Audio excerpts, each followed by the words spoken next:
कौन कारण आउ अति अल्प समय मात्र अति अल्प समय बोल कार मोर हस भी बाहर नहीं ख्रिस्टियान सब रेडी थिबा कथा जीवाई नहीं रही आम प्रस्तुत होने आम जीवाई प्रस्तुत हवा दरकार ये वाक्य गुड़ाक आम को उत्साहित करे गोटे विषय जे जगत आम रहिबार जगह नहीं रहिबार जगह नहीं आम जिते भल चाकरी कले जिते धन संग्रह कले जिते ए जगत को अपनार कले मध्य दिने छाड़ी करी जीवाक पड़ो तो आम थिबा चिंतार रहिबा नहीं आम जीवा चिंतार रहिबा दीटा विषय आम जानी ना आम केबे जीवु जानी ना प्रभु केबे आसबे जानी ना किंतु जीवा ना नहीं जीवा से आसबे ना नहीं से भी आसबे तो मोर गमन हो पारे न तांकर पुनरागमन हो पारे आम दुईटा में प्रस्तुत ए दुईटा जाक मत आमर पे आशीर्वाद ए दुईटा भी आम पे आशीर्वाद मोर प्रिय भाई भनी माने ए जगत आमर रहिबार जगह नहीं एवरी 11 पर्व 38 पद एवरी 11 पर्व 38 पद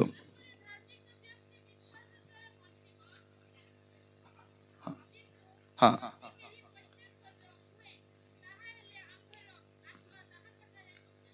आउ के पढ़ंतु प्रांतर हाँ पर्वत सब बाइबल अलग अलग लिखाई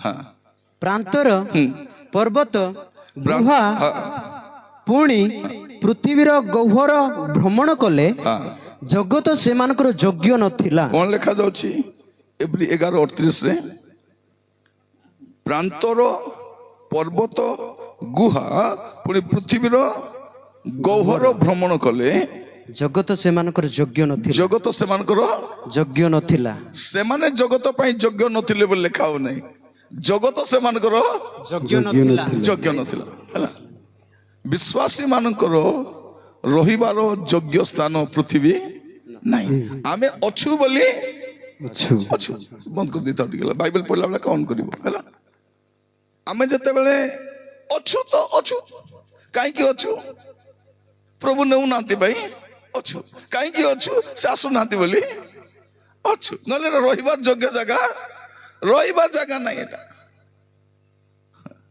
तेणु आपण आम बेले बेले कौन रहू रहू से आम निजर जगह भाया नहीं कि भड़ा घरे मत बेसी दिन रही कौन लगे निजर भाया लगे छाड़ी जावाई इच्छा लगे कि नाई छाड़ी जावाक इच्छा लगे कहार जिनिस मत बेसी दिन पाखे रहीगला देवाक इच्छा लगे इच्छा लगे तो आम मन रखि कथा जगत आम रहू रहू जागतिक होबार नहीं आम जगत रही पारिबा तो जागतिक हो पारिबा नहीं कारण एटा हमर रहिबार योग्य जगह नहीं रहिबार योग्य जगह नहीं प्रथम जहन 2 पर्व 15 पद टी पढ़िबे प्रथम जहन 2 पर्व 15 पद हाँ संसार कियबा सेतरे थिबा विषय सबको संसार को प्रेम कर नहीं संसार थिबा विषय को मध्य प्रेम कर नहीं माने संसार थाओ किंतु कौन कर नहीं गोटे पुओ मान धरता तो झील मान काढ़ला से पढ़ी पार बाबू तुम माइक कड़े गला अच्छी तो वेरी गुड हाँ कौन कर संसार थिबा किंतु प्रेम करवा नहीं प्रभु हमको संसार रहिबा को तो अनुमति देइछंती किंतु प्रेम करबा को अनुमति देई नांती मन रखि थांतु संसार केबा सेत्रिते विषय सब को प्रेम न करो तापर कोन लिखा अछि केही जदी संसार को प्रेम करे बाबू तांको साउंड टिके कमाई दिथो से मन जियो पिला मन को साउंड साधारण तो बेसी थिबो हां टिके कमाई दिथ हां पढ़ मा हबे पढ़ो केही जदी संसार को प्रेम करे पिता को प्रेम ताहा ठारे नाही जदी संसार को प्रेम करूछंती पिता को प्रेम नहीं आपण कहि परबे प्रभु मु तुमको प्रेम करूछि तो जगत को मध्य प्रभु को प्रेम करबा लोक जगत को प्रेम करि परबो आमे कोन केबे इठर पड़ा केबे चर्च आसले पूरा आत्मा रे पूर्ण हो जगत रे गले जगत रो आत्मा चर्च आसले ପବିତ୍ର ଆତ୍ମା। ହଁ ଜଗତରେ ବୋଲେ ଆରେ ସେଠି ପୁରା ପାଗଳ ଭଳିଆ ଥିବ ଆମେ। କାହିଁ ପାଗଳ ପରି ବୁଲୁଛୁ ଗୀତ ବି ଗାଇଦେବୁ। ସେ ବୁଲବା ଲୋକ କିଏ? ଆମେ ନିଜେ ଆକା। ହଁ ପ୍ରିୟ ଭାଇ ମାନେ ମନେ ରଖିଥାନ୍ତୁ, ଏ ଜଗତ ଆମର ରହିବାର ଜାଗା ନାହିଁ। ଆଉ ଅତ୍ୟଳ୍ପ ସମୟ ମାତ୍ର, ଯାହାଙ୍କର ଆଗମନ କରିବା ଅଛି ଆଗମନ କରିବେ, ବିଳମ୍ବ କରିବେ ନାହିଁ। ଯଦି ଜଣେ ଲୋକ ବାଇବଲକୁ ଠିକରେ ପଢିବ, ସେ ଜାଣିପାରିବ ଆଉ ରହିବାର ସମୟ ନାହିଁ। ମାନେ ପ୍ରଭୁ କୌଣସି ସମୟରେ ମଧ୍ୟ ଆସିପାରନ୍ତି। ଯୀଶୁଙ୍କର ଆଗମନ ପୂର୍ବରୁ ଯୋଉ ଯୋଉ ଭାବବାଣୀ ପୁରା ହେବା କଥା ସବୁ ପୁରା ହେଇ ଆରେ କିଛି ବାକି ନାହିଁ। ଆମେ ଗ୍ରେସ୍ ପିରିୟଡରେ ଅଛୁ। ଆହୁରି ବେଶୀ ଗ୍ରେସ୍ ନାହିଁ, ଗ୍ରେସ୍ ର ଲାଷ୍ଟ ଟାଇମ୍। ଆମର ପର ଲୋକର ଅନୁଗ୍ରହ ବି ନଥିବ, ଆମର ପରେ ଆଉ ଲୋକକୁ ଦୟା ବି ନଥିବ। ଲୋକ ଭାବୁଛନ୍ତି କଣ ସବୁ ଚଳିବ ବୋଲି। ମୋର ପ୍ରିୟ ଭାଇ ଭଉଣୀ ମାନେ, ପ୍ରଭୁ ସମସ୍ତଙ୍କୁ ବୁଝାଉଛନ୍ତି। ଆମେ କଣ କଲୁ କଣ ନାହିଁ ସେ ଅଲଗା କଥା। ଏବେ ପ୍ରଭୁ କହୁଛନ୍ତି ଏବେ ଟାଇମ୍ ଅଛି, ଏବେ ହେଲେ ସୁଧୁରି ଯା, ଏବେ ହେଲେ ବଦଳି ଯା,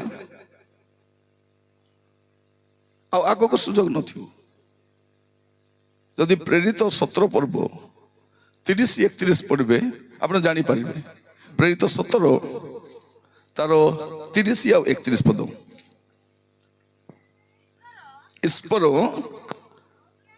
ଈଶ୍ୱର ସେ ଅଜ୍ଞାନତାର କାଳ ଉପେକ୍ଷା କରିଅଛନ୍ତି ସତ୍ୟ, କିନ୍ତୁ ଏବେ ସେ ସର୍ବତ୍ର ସମସ୍ତ ମନୁଷ୍ୟଙ୍କୁ, ସେ କଣ ଲେଖା ଯାଉଛି? ଈଶ୍ୱର ସେ ଅଜ୍ଞାନତାର କାଳ ଉପେକ୍ଷା କରିଅଛନ୍ତି ସତ୍ୟ, କିନ୍ତୁ ଏବେ ସେ ସର୍ବତ୍ର ସମସ୍ତ ମନୁଷ୍ୟକୁ, କୋଉ ଧର୍ମ କୋଉ ଜାତି କୋଉ ଭାଷା ଯାଏ ସେ ସମସ୍ତ ମନୁଷ୍ୟକୁ ମନ ପରିବର୍ତ୍ତନ କରିବା ନିମନ୍ତେ ଜଣାନ୍ତି। ସବୁକୁ ଜଣାଉଛନ୍ତି ମନ ପରିବର୍ତ୍ତନ କରିବାର ଅଛି ବୋଲି, ସମସ୍ତଙ୍କୁ। ସେଦିନ କେହି ବି କହିପାରିବ ନାହିଁ ମତେ ଜଣାଇ ନାହାନ୍ତି ବୋଲିକରି।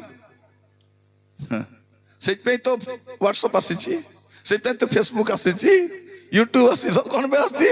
ଯେ କେମିତି ବି ସେ କହିପାରିବ ନାହିଁ, କହିପାରିବ ନାହିଁ ମୁଁ ଶୁଣି ନାହିଁ ବୋଲିକରି, ଯୀଶୁଙ୍କୁ ଜାଣି ନାହିଁ ବୋଲିକରି। ମୋବାଇଲ ଏମିତି କଲେ ଯୀଶୁଙ୍କ ବିଷୟ ଆସିବାଟା আসবা সে গালি দেব কি গ্রহণ করব তার কথা, সেটা জানি নাই বলে কইপারবনে। খ্রিস্টান কি তো কেতে আসিগলানি, খ্রিস্টান ভিডিও কেতে আসলানি, রিলস গুড়াক কেতে কইপারব নাই। সে কেই বি পৃথিবীর কেই সেইপাই প্রভু সবুর হাତରେ মোবাইল গুলা দেই ଦେଇଛନ୍ତି। হ্যাঁ কেই কেই কইপারব, ସମସ୍ତଙ୍କୁ সুযোগ ଦେଇଛନ୍ତି। সে গ্রহণ করব কি গ্রহণ করব না তার কথা সেটা। মোর প্রিয় ভাই ভଉଣୀ মানে ସମସ୍ତଙ୍କୁ ସୁଯୋଗ। ତଳପଦ କଣ ଲେଖା ଯାଉଛି? କାରଣ ଯେଉଁଦିନ ସେ ଆପଣା ନିରୂପିତ ବ୍ୟକ୍ତି, ଯେଉଁଦିନ ସେ ଆପଣା ନିରୂପିତ ବ୍ୟକ୍ତିଙ୍କ ଦ୍ୱାରା ଧାର୍ମିକତାରେ ଜଗତର ବିଚାର କରିବେ। କେମିତି ବିଚାର କରିବେ? ଏବେ ଅଧାର୍ମିକ ବିଚାର ଚାଲିଛି। ପଇସା ଯାହାର ବିଚାର ତାର ହେଲା। ଥାନାରେ କାର କଥା ଚଳୁଛି? ଯାହାର ପଇସା ଅଛି, ଯାହାର ପାୱାର ଅଛି, ଯେ ମନ୍ତ୍ରୀକୁ ଜାଣିଛି, ଯେ ସରପଞ୍ଚକୁ ଜାଣିଛି, ତାର କଥା। ବିଚାରପତି କାର ପକ୍ଷରେ ଯିବ? ଯେ ଧନୀ ଲୋକ, ଗରିବ ଲୋକ କିଏ ପଚାରୁଛି? ତ ଏବେ ମନ ଇଚ୍ଛା ବିଚାର ଚାଲିଛି, ମୁହଁ ଦେଖି ବିଚାର ଚାଲିଛି। ମାତ୍ର ଯେଉଁଦିନ ସେ ଆପଣ ନିରୂପିତ ବ୍ୟକ୍ତିଙ୍କ ଦ୍ୱାରା ଧାର୍ମିକତାରେ ଜଗତର ବିଚାର କରିବେ। କେମିତି ବିଚାର କରିବେ? ଧାର୍ମିକତାର ବିଚାର କରିବେ। ଏହିପରି ଗୋଟିଏ ଦିନ ସ୍ଥିର କରିଛନ୍ତି, ଗୋଟେ ଦିନ ସମସ୍ତଙ୍କ ପାଇଁ ସ୍ଥିର କରିଛନ୍ତି, ସେଦିନ ବିଚାର କରିବାଟା କରିବେ। ଏବେ ଯାଏ ବିଚାର ହେଇନାହିଁ ତାର ମାନେ ନାହିଁ ଯେ ହବ ନାହିଁ। ଗୋଟିଏ ଦିନ ସେ ସ୍ଥିର କରିଛନ୍ତି। ଅନୁଗ୍ରହ ହଜାର ହଜାର ବର୍ଷ, ବିଚାର ହଜାର ହଜାର ବର୍ଷ ନାହିଁ, ଗୋଟିଏ ଦିନ, ଗୋଟିଏ ଦିନ ବିଚାର କରିବେ। ସେ କଣ କରିଛନ୍ତି? ସ୍ଥିର କରିଅଛନ୍ତି। ଆଉ ତାହାଙ୍କ ମୃତମାନଙ୍କ ମଧ୍ୟରୁ କରି ଏ ବିଷୟରେ ସମସ୍ତଙ୍କ ନିକଟରେ ପ୍ରମାଣ ଦେଇଅଛନ୍ତି। ବିଚାର କିଏ କରିବେ? ଯେ ମରିକରି ଉଠିଛନ୍ତି ସେ ଆକା ବିଚାର କରିବେ। ମଝିରେ ଜଣେ କଣ ବୋଲି କହୁଥିଲା? ତମର ଯୀଶୁ କାହାର ଯୀଶୁ? ଯୀଶୁ ପୁଣି ଆମର ଯୀଶୁ। ପ୍ରେଜ୍ ଦ ଲର୍ଡ। ଆମର ଯେ ଗ୍ରହଣ କଲେ ତାର। ଯୀଶୁ କୌଣସି ଧର୍ମର ନୁହନ୍ତି, ଯୀଶୁ ସମସ୍ତଙ୍କର ଅଟନ୍ତି। ଯୀଶୁ କୌଣସି ଧର୍ମର, ସେ କୋଉ ଧର୍ମର ନୁହନ୍ତି। ସେ ଧର୍ମ ପ୍ରତିଷ୍ଠା କରିବାକୁ ଆସିନାହାନ୍ତି, ଧର୍ମ ପ୍ରଚାର କରିବାକୁ ଆସି ନଥିଲେ, ସେ ଧର୍ମର ପ୍ରବର୍ତ୍ତକ ବି ନଥିଲେ, ସେ କୌଣସି ଧର୍ମର ନୁହନ୍ତି, ସେ ସମସ୍ତଙ୍କ ପାଇଁ ତ୍ରାଣକର୍ତ୍ତା ଅଟନ୍ତି। ଆଉ ଏ ବାଇବଲ ମଧ୍ୟ ଖ୍ରୀଷ୍ଟିଆନ ମାନଙ୍କର ନାହିଁ, ଏଇଟା ସମସ୍ତଙ୍କ ପାଇଁ। ନ ପଢିଲେ ତାଙ୍କର ଭୁଲ ସେଇଟା। ଆମର ଦେଶରେ କ'ଣ ବାଇବଲ ପଢିବାକୁ ଡରିବେ। କାହିଁକି ଡରିବେ? ବାଇବଲ ପଢିଲେ ସତ୍ୟ ଜାଣିଦବ, ସତ୍ୟ ଜାଣିଲେ ତାକୁ ବୋକା ବନେଇ ହବ ନାହିଁ। ସତ ନା ନାହିଁ? ଯେତେବେଳେ ଜାଣି ଲୋକ ବାଇବଲ ପଢିନେ ତାକୁ କିଏ ବି ବୋକା ବନେଇ ପାରିବ। ବାଇବଲ ପଢିଲା ପରେ ତ କିଏ ବୋକା ବନେଇ ପାରିବ? ସତ ନା? ଆମେ ଆଦିବାସୀ ଲୋକମାନେ ଦିନେ କେମିତି ଥିଲୁ? ପ୍ରଭୁଙ୍କୁ ଜାଣିନଥିଲୁ ନା, ଆର କଥା ତାର କଥା ଶୁଣି ଶୁଣିଥିଲୁ। ଯୋଉଦିନ ବାଇବଲ ପଢିଦେଲୁ, ବାଇବଲ କାହା କାହା ହାତରେ ଅଛି ଉଠେଇଲ ଟିକେ।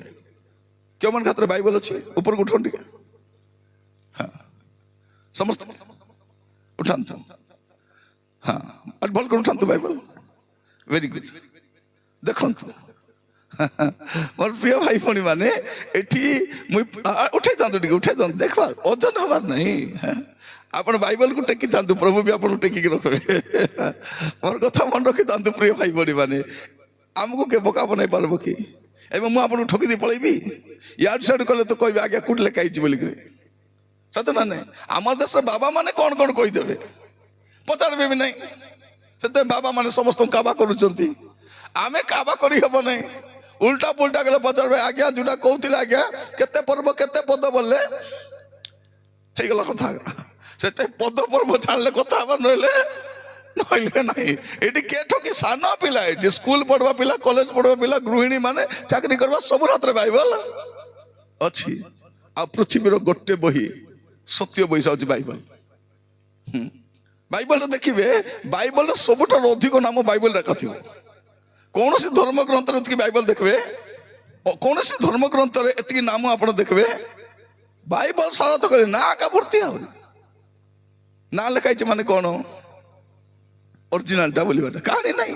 ସେମାନେ ତ ଥିଲେ, ସେ ଥିଲା, ତାର ବାପା ଥିଲା, ତାର ନାତି ଥିଲା, ତାର ଜେଜେ ବାପା ଥିଲା, ତାର ବାପାର ବାପା ଥିଲା, ତାର ବାପାର ବାପା, ତାର ବାପା।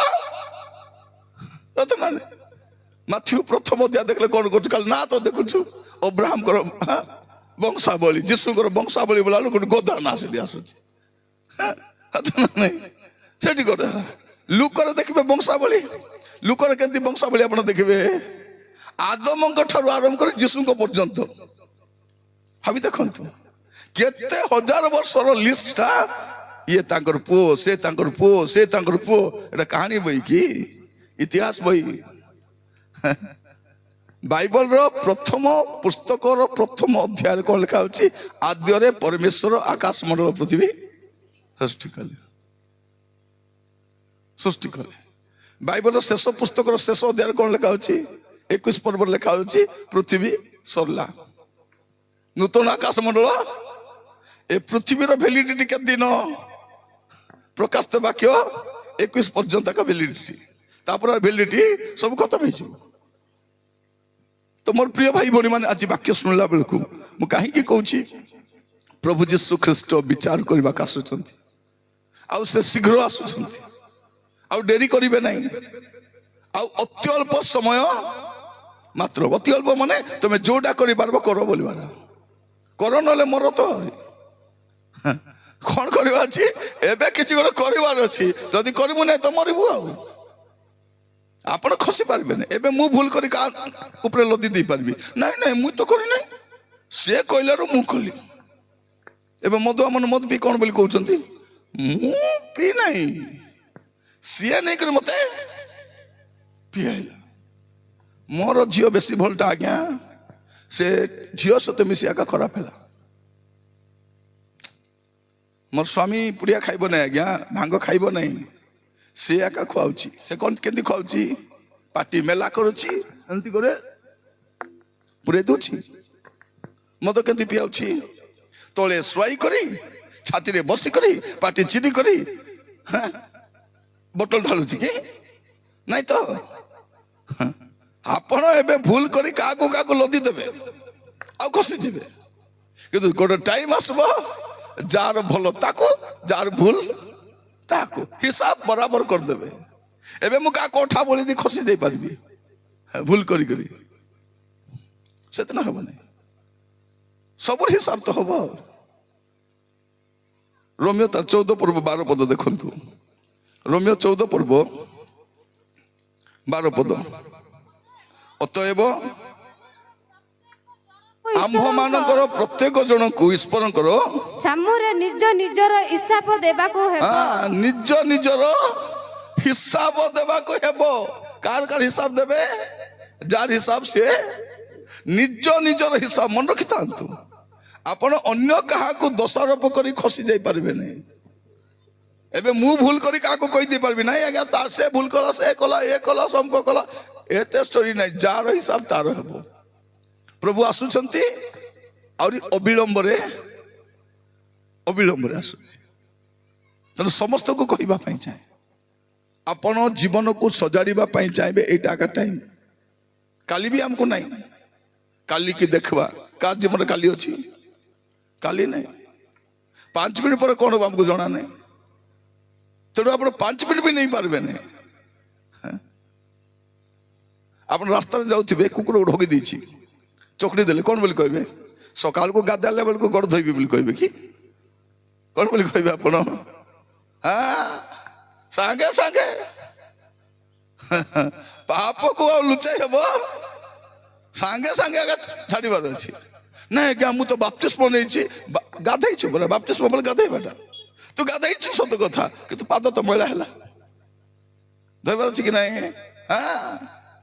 ସାଙ୍ଗେ ସାଙ୍ଗେ ସେଟା କରିବାର ଅଛି। ତ ଆଜି ବାକ୍ୟ ଶୁଣିଲା ବେଳକୁ ସମସ୍ତଙ୍କୁ କହିବା ପାଇଁ ଚାହେଁ, ଆହୁରି ଡେରି କରିବାର ସମୟ ନାହିଁ। ଆଉ ଅତି ଅଳ୍ପ ସମୟ ମାତ୍ର ଯାହାଙ୍କର ଆଗମନ କରିବା ଅଛି। ଆପଣଙ୍କୁ 100ଟା ରୋଗ ଥାଉ, ସ୍ୱର୍ଗକୁ ଯିବେ, କିନ୍ତୁ ସୁସ୍ଥ ସବଳ ଥାଏ ଯଦି ଗୋଟେ ପାପ ଅଛି ବେଲେ ନରକକୁ ପଳେଇବେ ଆପଣ। ଅସୁସ୍ଥ ଥାଆନ୍ତୁ ସ୍ୱର୍ଗକୁ ଯାଇପାରିବେ, ପାପ ସହିତ ସ୍ୱର୍ଗକୁ। ତେଣୁ ଆପଣ ଅସୁସ୍ଥ ସୁସ୍ଥ ବଡ଼ କଥା ନାହିଁ। ଏ ଶରୀର କ'ଣ ପାଇଁ? ରୋଗ ପାଇଁ। ଏ ଶରୀର କ'ଣ ପାଇଁ? ଅସୁସ୍ଥ ପାଇଁ। ଏ ଶରୀର କ'ଣ ପାଇଁ? ମାଟି ପାଇଁ। ଆହୁରି କ'ଣ ବେଶୀ କିଛି ଅଛି କି? ନାଇଁ ନାଇଁ। ଆମଠୁ କେତେ କେତେ ଧନୀ ମାନେ ପଳେଇଲେ, ଆମେ ଥିବୁ କି ଆହୁରି? ଆମଠୁ ବଡ଼ ବଡ଼ ପ୍ରତିଷ୍ଠା ଥିବା ଲୋକ ପଳେଇଲେ, ଆମେ ଥିବୁ କି? ଆମେ ବି ପଳେଇବୁ। ଏଇଟା କିଏ ରହିବା ଲୋକ ନାହିଁ, କିଏ ଅମର ଫଳ ଖାଇ ନାହିଁ। ଏଇଠୁ ଗଲା ପରେ କୋଉଠି ଥିବ ସେଟା ଏକ ବଡ଼ କଥା। ଏଇଠୁ ଯେବେ ଯିବ କୋଉଠି ଯିବ? ମୁଁ ସ୍ୱର୍ଗ ଆକା ଯିବି, ନିଶ୍ଚୟ ଯିବି। ମୁଁ ତ ସ୍ୱର୍ଗ ଯିବି ଏକା। ଆହୁରି କେମିତି ଯିବ ତୁମେ? କ'ଣ ଗ୍ୟାରେଣ୍ଟି କାର୍ଡ ମିଳିଯାଇଛି? କେତେ ଜଣ କ'ଣ କହୁଛନ୍ତି, ନାଇଁ ଆମର ଚର୍ଚ୍ଚକୁ ଯଦି ଆସିବ ବୋଲେ ତୁମେ ସ୍ୱର୍ଗକୁ। କ'ଣ ସେ ଚର୍ଚ୍ଚ ଟେଣ୍ଡର ନେଇଛି ସ୍ୱର୍ଗ ନେବା ପାଇଁ? କ'ଣ? ପ୍ରିୟ ଭାଇ ଭଉଣୀ ମାନେ ମନେ ରଖିଥାନ୍ତୁ, କାହାର ଭ୍ରମରେ ପଡ଼ନ୍ତୁ ନାହିଁ। ଆପଣ ଶେଷ ପର୍ଯ୍ୟନ୍ତ। ସେ କନ୍ୟା ମାନେ ରେଡି ଥିଲେ ପରା, ବର ଆସିଲା ବେଳକୁ ରେଡି ନାହାନ୍ତି। କନ୍ୟା ମାନେ ରେଡିରେ ଥିଲେ, ଅପେକ୍ଷା କଲେ କଲେ କଲେ, କିନ୍ତୁ ଅପେକ୍ଷା କେତେ ସମୟ ପର୍ଯ୍ୟନ୍ତ କରିବାର ଥିଲା? ବରଙ୍କର ଆସିବା ପର୍ଯ୍ୟନ୍ତ ଅପେକ୍ଷା କରିବାର ଥିଲା। କିନ୍ତୁ ସେ ଆସିବାର ବିଳମ୍ବ ହେବାରୁ, ସେ ଆସିବାର ବିଳମ୍ବ ହଉ କି ବେଗି ହଉ, ଆପଣ ରେଡି ଥିବାର ଅଛି। ଆମର କାମ ରେଡି ହେବାର। ପ୍ରଭୁ ଆମମାନଙ୍କୁ ଅନୁଗ୍ରହ କରନ୍ତୁ। ଏବେ ଆପଣ କାହାର ବାହାଘରକୁ ଯିବାର ଅଛି, କ'ଣ ବୋଲି କହିବେ? ଏଇ ସକାଳେ ରେଡି ହେଇଥିବ, ବାହାଘର ପାଇଁ ଆମେ ଯିବାର ଅଛି। ଆପଣ କ'ଣ କରିବେ? ମଣିଷ ରେଡି ହେବେ କି? ନାଇଁ, ଘର କାମ ଛାଡ଼ି ରେଡି ବସି ଦେଇଥିବେ। କେତେବେଳେ ଆଇବେ, କେତେବେଳେ ଆଇବେ, କେତେବେଳେ ଆଇବେ, କେତେବେଳେ? ସତରେ ନାହିଁ, ପାଉଡର ଲଗାଉଥିବେ, ଆଉ ଟିକେ ଯାଇ ଲଗାଉଥିବେ, ଆଉ ଦର୍ପଣ ଦେଖୁଥିବେ, ଆହୁରି କୁଣ୍ଡଉଥିବେ, ଆହୁରି ବାହାରୁଥିବେ, ଆହୁରି। କାହିଁକି? ଯଦି ରେଡି ନାହିଁ ପଳେଇବେ ସେମାନେ ଛାଡ଼ିକରି। ଯଦି ଏ ଜଗତର ବାହାଘର ପାଇଁ ଏମିତି ହଉଛି ବୋଲେ ସ୍ୱର୍ଗ ରାଜ୍ୟ ପାଇଁ କେମିତି ହେବାର ଅଛି? ସେ ବ୍ୟସ୍ତତା ଆମ ଜୀବନରେ ଦେଖାଯାଉ, ସେଇ ବ୍ୟସ୍ତତା ଦେଖାଯାଉ ନାହିଁ। ବାକି ସବୁ ପାଇଁ ବ୍ୟସ୍ତତା ଅଛି ମୋର ପ୍ରିୟ ମାନେ, ବାକି ସବୁ ପାଇଁ। ଏବେ ସମସ୍ତଙ୍କୁ ଶୈତାନ ଏମିତି କରିଦେଇଛି, ସବୁ ଛନ୍ଦି ହେଇ ରହିଯାଇଛନ୍ତି ସବୁ, କିଏ ଆଉ ସେଠୁ ବର୍ତ୍ତି ନାହାନ୍ତି। ପ୍ରଭୁ ଆଜି ଆମମାନଙ୍କୁ ଅନୁଗ୍ରହ କରନ୍ତୁ। କାହିଁକି? ଆଉ ଅତି ଅଳ୍ପ, ବେଶୀ ସମୟ ନାହିଁ, ଅତି ଅଳ୍ପ ସମୟ ମାତ୍ର। ମସ୍ତ ଖୋଲନ୍ତୁ ଆପଣ ମାନେ ଲୁକ ଲିଖିତ ସୁସମାଚାର ତାର 21 ପର୍ବ ଯଦି ଦେଖିବେ, 34 ପଦରୁ ପଢି ଯିବା। ଲୁକ 21 ତାର 34। କିନ୍ତୁ ତୁମେ ମାନେ କଣ ଲେଖାଯାଉଛି କିନ୍ତୁ ତୁମେ ମାନେ ଆପଣା ଆପଣା ବିଷୟରେ ସାବଧାନ ହୋଇଥାଅ। କାହାର ବିଷୟରେ ସାବଧାନ ହେଇଥାଅ? ହଁ, ଅନ୍ୟ ବିଷୟରେ ନାହିଁ। ତୁମେ ମାନେ ଆପଣା ଆପଣା ନିଜ ନିଜ ଆପଣା ଆପଣାକୁ ଆମର କୋଇ ଭାଷାରେ କଣ ବୋଲି କହିବେ? ମାରୁ ମାରୁ ମିରୁ ମିରୁ ମାରୁ ମାରୁ, ହଁ ମାରୁ ମାରୁ, ଓଡ଼ିଆରେ ମାରୁ ମାରୁ ବୋଲି ଅସୁବିଧା ହେଇଯିବ। କଣ କୁଇର ମାରୁ ମାରୁ। ମୁଁ ସକାଳୁ ଦେଖୁଛି ଗୋଟେ କୁଇ ଗୀତ ସେ ଗାଉନ, କଣ ହେଲା? କାଲିକି ଅଛି, ହଁ କାଲିକି ରଖୁଛ, ଭଲ ହେଲା। କୁଇ ଗୀତ ଗାଇବାର ଅଛି ହେଲା। ତମେ ଇଂଲିଶ ପଢ, ହିନ୍ଦୀ ପଢ, ମାତ୍ର କୁଇ ଗୀତ ଗାଇବାର ଅଛି। କୁଇରେ ଗାଇବାର ଅଛି, କୁଇରେ ପ୍ରାର୍ଥନା କରୁଛି। ଆମର ଭାଷା ପରା କୁଇ, ସତରା ନାହିଁ। ଆମର ପରିଚୟ କଣ? କୁଇ। ଆମେ କୁଇରେ କଥା ହେବାର ଅଛି, କୁଇରେ ଗୀତ ଗାଇବାର ଅଛି, କୁଇରେ ଆରାଧନା କରିବାର ଅଛି। ଏବେ କୁଇ ଗୀତ ଗାଉ ତ ସବୁ ମା ମାନେ ମିଶି ଗାଇବେ। ତମେ ହିନ୍ଦୀ ଗାଇଲେ ଏବେ ଗୋଟେ କୁଇ ଗୀତ ଆରମ୍ଭ କର, ମା ମାନଙ୍କର ଗୋଡ ଖାଲି ଯିବ, ଆଉ ସବୁ ମିଶିକରି। ଆମେ ଖାଲି ହିନ୍ଦୀ ଗୀତ ଗାଇଲେ ସେମାନେ କଣଟା ଗାଉଛି ପୁଅ ନାଇଁ କି? ଏ ପୁଅ କଣଟା ଗାଉଥିଲୁ ରେ, ମୁଁ ତ ବୁଝିପାରିଲି ନାହିଁ। କଣ କରିବା ଅଛି? ଚର୍ଚ୍ଚରେ ମଧ୍ୟ କୁଇରେ ସାକ୍ଷ୍ୟ ଦେବେ, କୁଇରେ ପ୍ରାର୍ଥନା କରିବେ, କୁଇରେ ହସବେ ହେଲା। କୁଇରେ ହସବେ, କୁଇରେ ରାଗବେ ହେଲା। କୁଇରେ ଆମର ନିଜର ପରିଚୟ ଥିବା ଅଛି ନା ନାହିଁ? ପରିଚୟ ହରେଇବାର ନାହିଁ। ପ୍ରଭୁ ମାନଙ୍କୁ ଅନୁଗ୍ରହ କରନ୍ତୁ। ଏଠି କଣ ଲେଖାଯାଉଛି?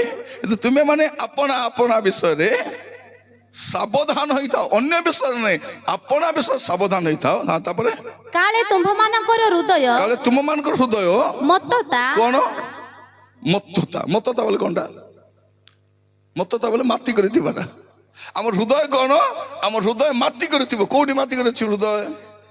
ପଇସା କମେଇବା ପାଇଁ ମାତିଛି, ପାଠ ପଢିବା ପାଇଁ ମାତିଛି, ଘର ବନାଇବା ପାଇଁ ମାତିଛି, ସୁନ୍ଦର ହେବା ପାଇଁ ମାତିଛି, ସେବା କାର୍ଯ୍ୟ କରି କରି ଜୀବନ ନଷ୍ଟ ହେଇଗଲାଣି। ଖାଲି ସେବାର ମାତିଛି ସେ। ବାଇବଲ ପଢବାର ନାହିଁ, ପ୍ରାର୍ଥନା। ବେଳେ ବେଳେ ପାଳକ ମାନେ କଣ ବୋଲି କହିବେ? ଆଜ୍ଞା ସେବା ଏତେ ବଢି ଯାଇଛି ଆଜ୍ଞା, ବାଇବଲ ପଢିବା ପାଇଁ ଟାଇମ ନାହିଁ, ପ୍ରାର୍ଥନା କରିବାକୁ ଟାଇମ ନାହିଁ ବୋଲେ ଏ ପୁରା ବିନାଶର ଦ୍ୱାର ଦଶ ରେଖା ଅଛି। ଯୋଉ ସେବା କାର୍ଯ୍ୟ କରି ପ୍ରାର୍ଥନା ବାଇବଲ ନାହିଁ, ସେ ସେବା କାର୍ଯ୍ୟ କରନ୍ତୁ ନାହିଁ। ଅନେକ ଲୋକ ସେବା କାର୍ଯ୍ୟରେ ଏମିତି ମାତିଥିବେ, ଆଉ କେତେ ଜଣ ଖାଲି ଘର କାମରେ ମାତିଥିବେ। ଭଉଣୀ ମାନେ କେତେଟା ରୋଷେଇ ସରିବ ତମର? ସକାଳ 8ଟାରେ ରୋଷେଇ ସରିବ, କିନ୍ତୁ ଖାଇବେ କେତେବେଳେ? ଏମାନେ ଦାନ୍ତ ଘଷିବେ 11ଟା ବେଳେ। ସତରେ ସ୍ୱାମୀ ଯିବ, ପିଲା ଯିବ, ସବୁ ଗଲା ପରେ 11ଟା ଦାନ୍ତ କାଟି ଧରି ବାହାରିବ, ଦାଣ୍ଡରେ ଠିଆ ହେଇକରି ଗାଁରେ ମୁଁ ଏକଲା ଏକା ଦାନ୍ତ ଘଷୁଛି ବୋଲିଲା ଭଳିଆ। ସମସ୍ତଙ୍କୁ ଦେଖେ, ସମସ୍ତେ କରିବେ, ସମସ୍ତେ ଖାଇବେ, ସବୁ କାମ ସରିବ, ଘର କାମ ସରିବ, ତାପରେ ମୁଁ ଆରାମରେ 3ଟା ବେଳେ ଖାଇବି। ସକାଳୁ 3ଟା ଯେ ଭୋକ ଥିଲେ କଣ ହବ? ଯାହା ହେବାଟା ହବ, ବୁଝିଲା କି ନାହିଁ? ଅନେକ ଲୋକ ଏ ନ ଖାଇ ନ ପିଇ ପଇସା କମାଉଛନ୍ତି, ସବୁ ପଇସା ନେଇ ମେଡିକାଲରେ ଦଉଛନ୍ତି, ଆଉ କିଛି ନାହିଁ। ଅନେକ ଲୋକ ଜଳଖିଆ ଦୋକାନ ଥିବ, ଜଳଖିଆ ଖାଉନଥିବେ। ମା ମାନେ ରାନ୍ଧିବା ଲୋକ ପ୍ରଥମ, ବୁକରେ ଥିବେ ଆଗ। ସେମାନେ ଖାଲି ମାତିଛନ୍ତି।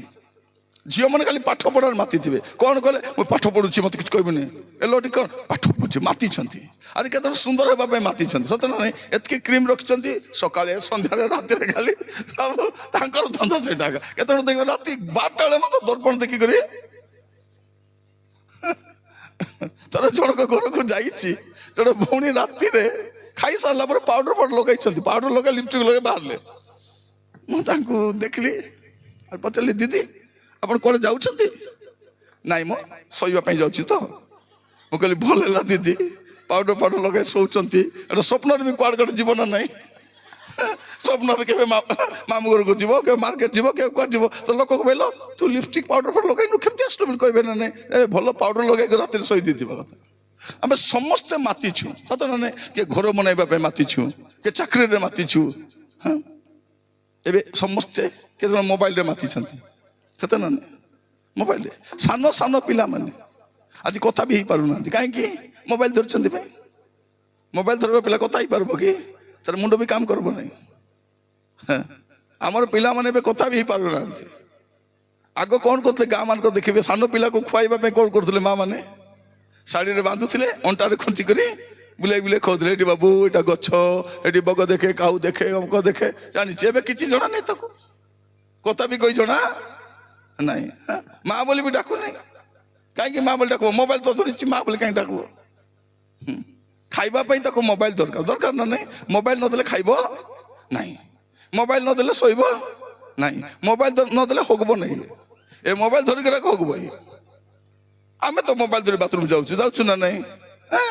ଆମର ପିଲା କେମିତି ଥିବ? ଯାହାର ପିଲା ସେମିତି ଥିବ। କୁକୁର ପିଲା କେମିତି ଥିବ? ବାଘ ଭଳିଆ ଥିବ କି? କୁକୁର ପିଲା କୁକୁର ଭଳିଆ ଥିବ, ଘୁଷୁର ପିଲା ଘୁଷୁରୀ ଭଳିଆ ଥିବ, ବାଘର ପିଲା ବାଘ ଭଳିଆ ଥିବ। ଆମର ପିଲା ଆମର ଭଳିଆ ଥିବ ନା, କିଛି ଅସୁବିଧା ନାହିଁ। ଆମର ଭଳିଆ ସେଟା। ଆମେ ସବୁ ମାତିଛୁ। ଆମେ ଶେଷ କାଳର ଏଇଟା ହଉଛି ବଡ ଚିହ୍ନ। ଏଇଟା ମାତିଥିବେ ମତ୍ତତା, ତାପରେ ମଦ୍ୟପାନ, ତାପରେ ଆସିଲା ମଦ୍ୟପାନ। ଏବେ ଦେଖନ୍ତୁ ଭାରତରେ ହଜାର ହଜାର ସଂଖ୍ୟାରେ ସ୍କୁଲ ବନ୍ଦ ହଉଛି, କିନ୍ତୁ ମଦ ଦୋକାନ ବନ୍ଦ ହଉଛି କି? ନାଇଁ, ସ୍କୁଲ ବନ୍ଦ ହଉଛି, ମଦ ଦୋକାନ ତିଆରି ହଉଛି। NH ଉପରେ ମଦ ଦୋକାନ, ଗାଁ ଭିତରେ ମଦ ଦୋକାନ, ସବୁଠି ମଦ ଦୋକାନ। ସରକାର ଖୋଜି ବୁଲୁଛନ୍ତି ଦେଶୀ ମଦ ଦୋକାନ ଭାଙ୍ଗିବେ ବୋଲିକରି, କିନ୍ତୁ ସରକାର ମଦ ଦୋକାନ ଭାଙ୍ଗିବେ ନାହିଁ। ସେଟା ମଦ ନାହିଁ, ସେଟା ଅମୃତ। ସେଟା କଣ? ଅମୃତ। ସେ ମଦ ଦୋକାନ କୋଉଠି ଥିବ? ପୋଲିସ ଷ୍ଟେସନ ସାଇଡରେ ଏକା ଥିବ। ସେଟା ସୁରକ୍ଷା ନା ନାହିଁ? ଆପଣ ଦେଖିବେ ରାତିରେ 10ଟା ପରେ ସବୁ ଦୋକାନ ବନ୍ଦ ହେଇଯିବ। ଔଷଧ ଦୋକାନ ବି, ଜଳଖିଆ ଦୋକାନ, ପନିପରିବା ଦୋକାନ, ମିଠା ଦୋକାନ, ଫଳ ଦୋକାନ, କିନ୍ତୁ କୋଉ ଦୋକାନ ଖୋଲା ଥିବ? ମଦ ଦୋକାନ ଖୋଲା ଥିବ। ଆଚ୍ଛା, ଠିକରେ ଚାଲୁଛି କି ନାହିଁ? ପୋଲିସ ଗାଡି ବୁଲିକି ଦେଖୁଥିବ, ଠିକ ଠାକ ଚାଲୁଛି ନା ନାଇଁ? ଭାବି ଦେଖନ୍ତୁ, ଆଗ କଣ ଥିଲା? ମଦ ଛାଡ, ପାଠ ପଢ ବୋଲି ସରକାର କହୁଥିଲେ। ଏବେ କଣ କହୁଛନ୍ତି? ପାଠ ଛାଡ, ମଦ ପିଅ। ଉଲ୍ଟା ଷ୍ଟୋରି। ଏବେ କଣ ଶେଷ କାଳର ମତ୍ତତା? ପୁଅ ମାନେ ବି ପିଉଛନ୍ତି, ଝିଅ ମାନେ ବି ପିଉଛନ୍ତି। ମତ୍ତତା, ମଦ୍ୟପାନ, ତାପରେ ପୁଣି ଜୀବିକା ସମ୍ବନ୍ଧୀୟ ଚିନ୍ତାରେ ଭାରଗ୍ରସ୍ତ ଏ ହୁଏ। 3ଟା ବିଷୟ ଲୋକ ଭାରଗ୍ରସ୍ତ ଥିବେ। ଜୀବିକା ପାଇଁ, ଚାକିରି ଟିକେ କରିବା ପାଇଁ ବିଦେଶ ଯାଇଥାଉଛନ୍ତି। ଇଆଡେ ବାପା ମାକୁ ପଚାରୁନାହାନ୍ତି, ପରିବାର, ସ୍ତ୍ରୀଟି ସ୍ୱାମୀ ଇଂଲଣ୍ଡରେ, ଖାଲି ଫୋନରେ ଟିକେ କଥାବାର୍ତ୍ତା ହଉଥିବାର ଅଛି। ଆପଣ ଯାଆନ୍ତୁ କେରଳରେ ଦେଖିବେ, ଖାଲି ବୁଢା ବୁଢୀ ଘରେ ଥିବେ, ପୁଅ ଝିଅ ବାହାରେ। ଏ ବୁଢା ବୁଢୀ କାହିଁକି? ଘର ଜଗିବା ପାଇଁ, ଖାଲି ସେତିକି, ଆଉ କିଛି କାମ ନାହିଁ। ମାନେ ଭାବି ଦେଖନ୍ତୁ, ଜୀବିକାର ଚିନ୍ତା, ସମସ୍ତଙ୍କ ଚିନ୍ତା ସେଇଟା ଏକା। ଥରେ ଗୋଟେ ପ୍ରଭୁଙ୍କ ଦାସଙ୍କ ସହିତ ପ୍ରଚାର କଲୁ। ପ୍ରଚାର ସରିଲା ପରେ ଖାଇସାରିଲୁ। ହେଲେ ମିଟିଂରେ ଭଲ କରି ଖାଇବାକୁ ଦେବେ ନା ନାହିଁ? ଭଲ କରି ମଟନ ଦେଲେ, ଗଦା ଗଦା ଖାଇଲୁ, ପେଟେ ଖାଇଦେଲୁ। ଆହୁରି ନାହିଁ ବୋଲେ ଆହୁରି ଦଉଛନ୍ତି। ଆଜ୍ଞା ଆଜି ତ ଆସିଛନ୍ତି, ଖାଅ। ହଁ ଖାଅ। ଆରେ ବକ୍ତା ମାନେ ଖାଇବେ ନାହିଁ କି? ଖାଇବେ ନା। ଆମର ପେଟରେ ଇଲାଷ୍ଟିକ ଲାଗିଛି, ବଡି ବି ହେଇପାରିବ, ସାନ ମଧ୍ୟ ହେଇପାରିବ, ନାହିଁ ତ ପେଟେ ପେଟେ ଖାଇଦେଲୁ। ରାତି 2ଟାରେ ମୋର ପେଟ ଗଡବଡ ହେଲା, ଉଠିଲି, ବାଥରୁମ ଗଲି। ଗଲା ବେଳକୁ ସେ ଆଉ ଗୋଟେ ଦାସ ବସିଛନ୍ତି, ଖଟରେ ବସି ଚିନ୍ତା କରୁଛନ୍ତି। ମୁଁ କହିଲି କଣ ହେଲା ଭାଇ?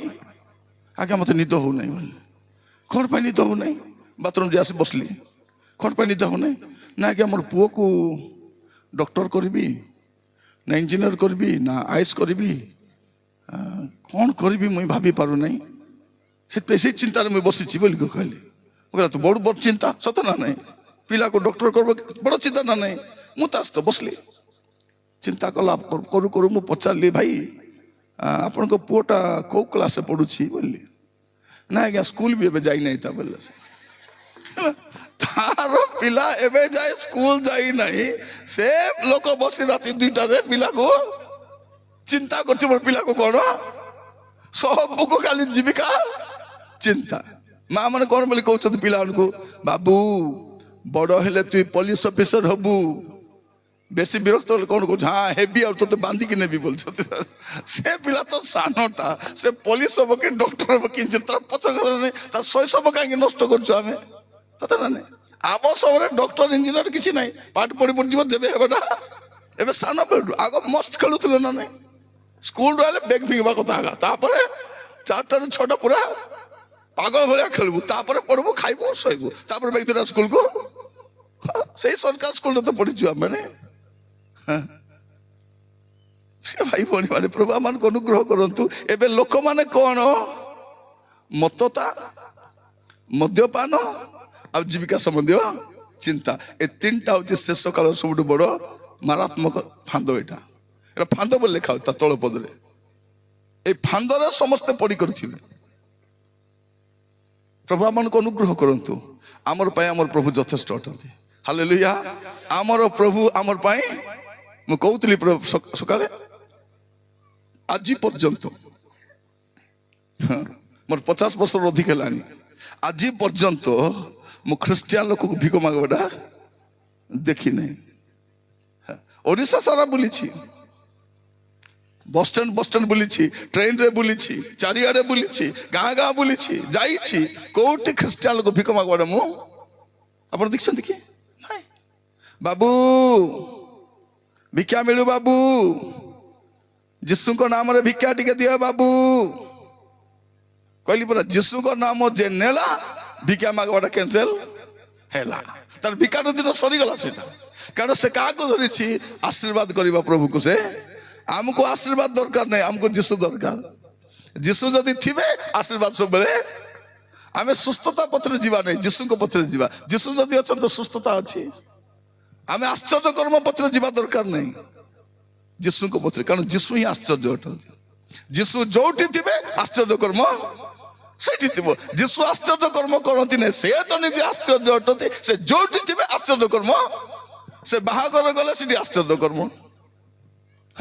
ସେ ସମାଧି ଜାଗାରେ ଗଲେ ସେଠି ଆଶ୍ଚର୍ଯ୍ୟ କର୍ମ, ସେ ରାସ୍ତାରେ ଚାଲିକରି ଗଲା ବେଳେ, ସେ ପର୍ବତରେ ଗଲେ ଆଶ୍ଚର୍ଯ୍ୟ କର୍ମ, ସମୁଦ୍ରରେ ଗଲେ, ଯୋଉଠି ଗଲେ, ଘରେ ଥିଲେ ସେଠି ଆଶ୍ଚର୍ଯ୍ୟ କର୍ମ। ସେ ଯୋଉଠି ଥିବେ ସେଠି ଆଶ୍ଚର୍ଯ୍ୟ। ସେ ଯୀଶୁ ଥିବା ଦରକାର।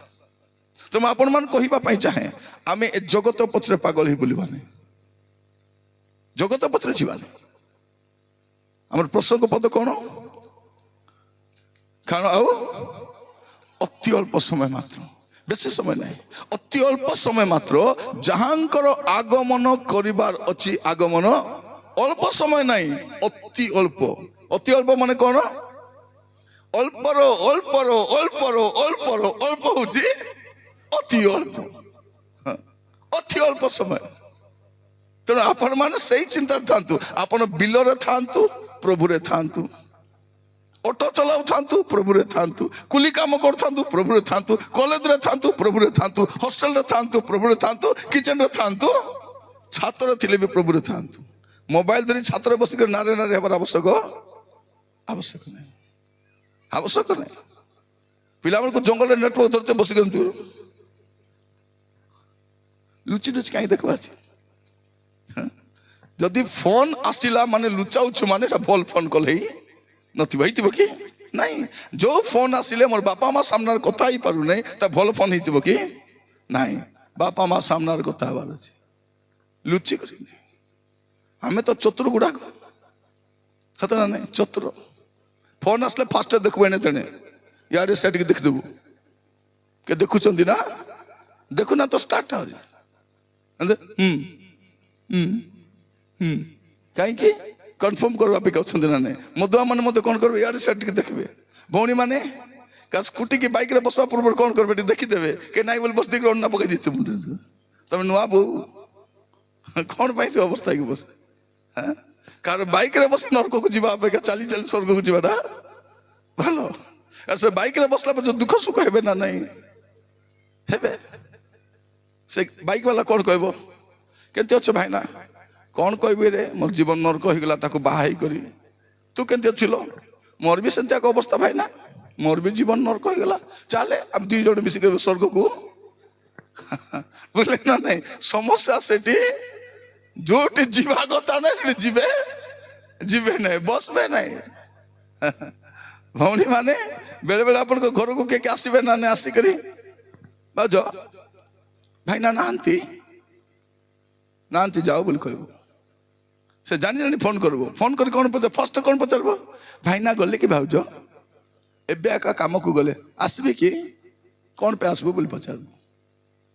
ଯଦି ଭାଇନା ନାହିଁ, ଘରେ କେହି ନାହିଁ, ତୁ ଆସିବା ମତେ ଦରକାର ନାହିଁ। ଆମେ କ'ଣ ହଇ ଗଲେ ଆସ, ଫ୍ୟାନ୍ ପକାଇଦେବି। ଫ୍ୟାନ୍ ପକାଇଲେ ସେ ଲେମ୍ବୁ ପାଣି ପିଇବ, କେ କଫି ବନେଇବି, ଜଳଖିଆ ଖାଇଲ ନା ନାଇଁ, ତାପରେ ତ ସତ୍ୟ ପାଠ ଆରମ୍ଭ ହବ। ତାପରେ ଅବସ୍ଥା ମନେ ରଖିଥାନ୍ତୁ, ଶୟତାନ ସବୁକୁ ଜଗିଛି।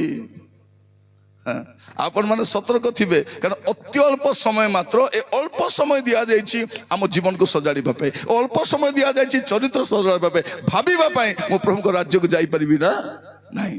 ଅତି ଅଳ୍ପ ସମୟ, ଯାହାଙ୍କର ଆଗମନ କରିବା ଅଛି ଆଗମନ କରିବେ, ଆଉ ବିଳମ୍ବ କରିବେ ନାହିଁ। ହେଲେ ସେ କାହିଁକି ଆସୁଛନ୍ତି ସେଇଟା ମୁଁ ଟିକେ କହିବା ପାଇଁ ଚାହେଁ। ଯୀଶୁ କାହିଁକି ଆସୁଛନ୍ତି? ଯୀଶୁଙ୍କର ଆସିବାର କାରଣ କଣ? କାହିଁକି ରେପଚର ହେବା ପାଇଁ ଯାଉଛି? ଏବେ କଣ ହବ ପ୍ରିୟ ଭାଇ ଭଉଣୀ ମାନେ? ଏବେ ଅବିଳମ୍ବରେ କଣ ହବ? ତୁରୀ ଶବ୍ଦ ହେବ। ଆଉ ତୁରୀ ଶବ୍ଦ ହେଲେ କଣ ହବ? ବିଶ୍ୱାସୀ ମାନେ ମେଘମାଳାକୁ, ଏଟା କାହିଁକି ହେବାର ଅଛି? ଯୀଶୁ କାହିଁକି ଆସୁଛନ୍ତି?